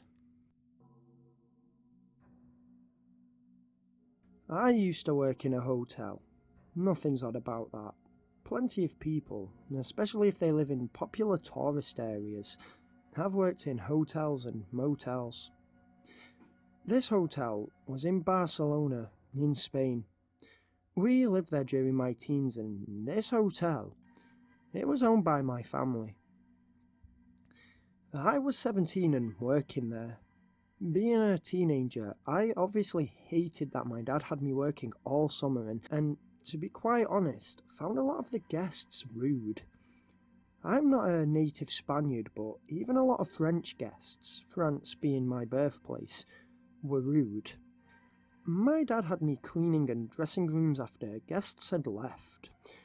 I think for my safety and because I was young, he would never let me clean during a guest's stay, but hey, I wasn't complaining. Anyway, I'm rambling now, so let's get to the reason you guys are all here. The hotel, it was haunted. Yep, definitely haunted. During my time working there, which was probably about 3 years all in all, I witnessed a number of creepy, unexplainable occurrences. This is a few that stands out to me in my mind in no particular order. One time, a guest phoned reception to ask for fresh towels. As I said, my dad didn't usually like me dealing with rooms when people were staying in them, but it was late in the evening and I was already on the floor the room was on. I rolled my trolley to the door and realised I hadn't actually got any spare towels with me. I was, understandably, annoyed as I had to get the elevator and travel down to the basement where clean towels and bedding were kept. The elevator pinged and the doors slid open and I stepped into the basement. The basement is an ugly room, as big as a warehouse with bare pillars supporting the rest of the hotel. Then there are rows of shelves, like a supermarket, where we stored clean sheets and such. And then at the far end, and next to the elevator, are 2 small cleaning stations. Now, it might just be the way we do things, but to stay organised, each floor has its own shelf space, which is then subdivided into individual room numbers. As I was walking towards the correct shelf, I had the odd feeling of being watched, when all of a sudden I hear a young child laugh from behind me. It was a playful laugh, as if they were playing a game. I turned around and saw nothing. I grabbed the towels and ran to the elevator to turn on the light switch. I didn't turn it on when I was down here, as I tend to just use my phone when I'm only popping in and out like that. I turned to face the shelves and then asked if anyone was down here. After a few moments of silence, I caught the elevator back up to the ground floor and, without explaining, asked the receptionist to see if anyone gets the elevator from the basement. No one had come up by the time my shift ended 5 hours later, and I trust the receptionist would have noticed, as the elevator is about 8 feet away from the check-in desk and it's always quiet at night. Also, no kids were reported missing in our hotel, so I'm at a loss. On another occasion, I was alone, cleaning counters in the kitchen. It was late at night and was in late November, so the whole hotel was pretty dead. I had literally just finished cleaning the hobs and turned around to put the cleaner on my trolley when all 6 stoves fired up full power. The sound made me jump out of my skin, and I turned to see flames dancing violently nearly up to the ceiling. The heat was off-putting, but I twisted all the knobs so that the flames died down. I stood for a moment, breathing heavily, and turned around. Then, I swear down on all that is holy, I heard the deepest, most demonic growl right behind my left ear. I mean, this growl was 10 times worse than any horror film sound effects I've ever heard, and I just booked it out of the kitchen, leaving my gear behind. I refused to go back in, and when my co-worker did, she came out, looking slightly angry, saying how I'd left all 6 stoves on full power. I didn't even try to explain to her that it wasn't me, and just apologised instead. I never cleaned the kitchen alone again. Another time, I was sat at reception. Reception has 2 people working on it 24/7 as my dad is keen on safety and doesn't like leaving us alone. I had just mopped the floor and was sat chatting with the 2 guys working on check-in when the bell rings. Now, it's about 2:30 AM and we lock the doors to stop intruders entering. I keep talking, paying no mind to the bell when one of the guys butts in. He sounds super confused, and me and the other guy look over at the CCTV and there's no one there. It's quite a big garden too, and no one had left. We just assumed it was someone messing about and ignored it. When the bell rang again, we were all sat at the monitor. No one there. At this point, we were all a bit creeped out, but me, being the voice of reason, suggested that the bell might be faulty. Yeah, that must be it. A couple of minutes later, the bell rang again, and again, no one was there. One of the guys decided to disable the bell as it couldn't be fixed till the handyman was in the next morning. I wrote a sign on a piece of paper saying, "Bell out of order, please knock hard," and walked to the glass doors and stuck it there. I turned to make my way back to the counter when there were 3 thundering bangs from the window next to the door. We all jumped and I thought the window had broken. It took me a few seconds, but I rapidly pulled up the blinds to be greeted with my own reflection against a black night. I looked over at the door quickly too. No one there. I ran to the counter, shaking with fear, and told the guys that there was no one there.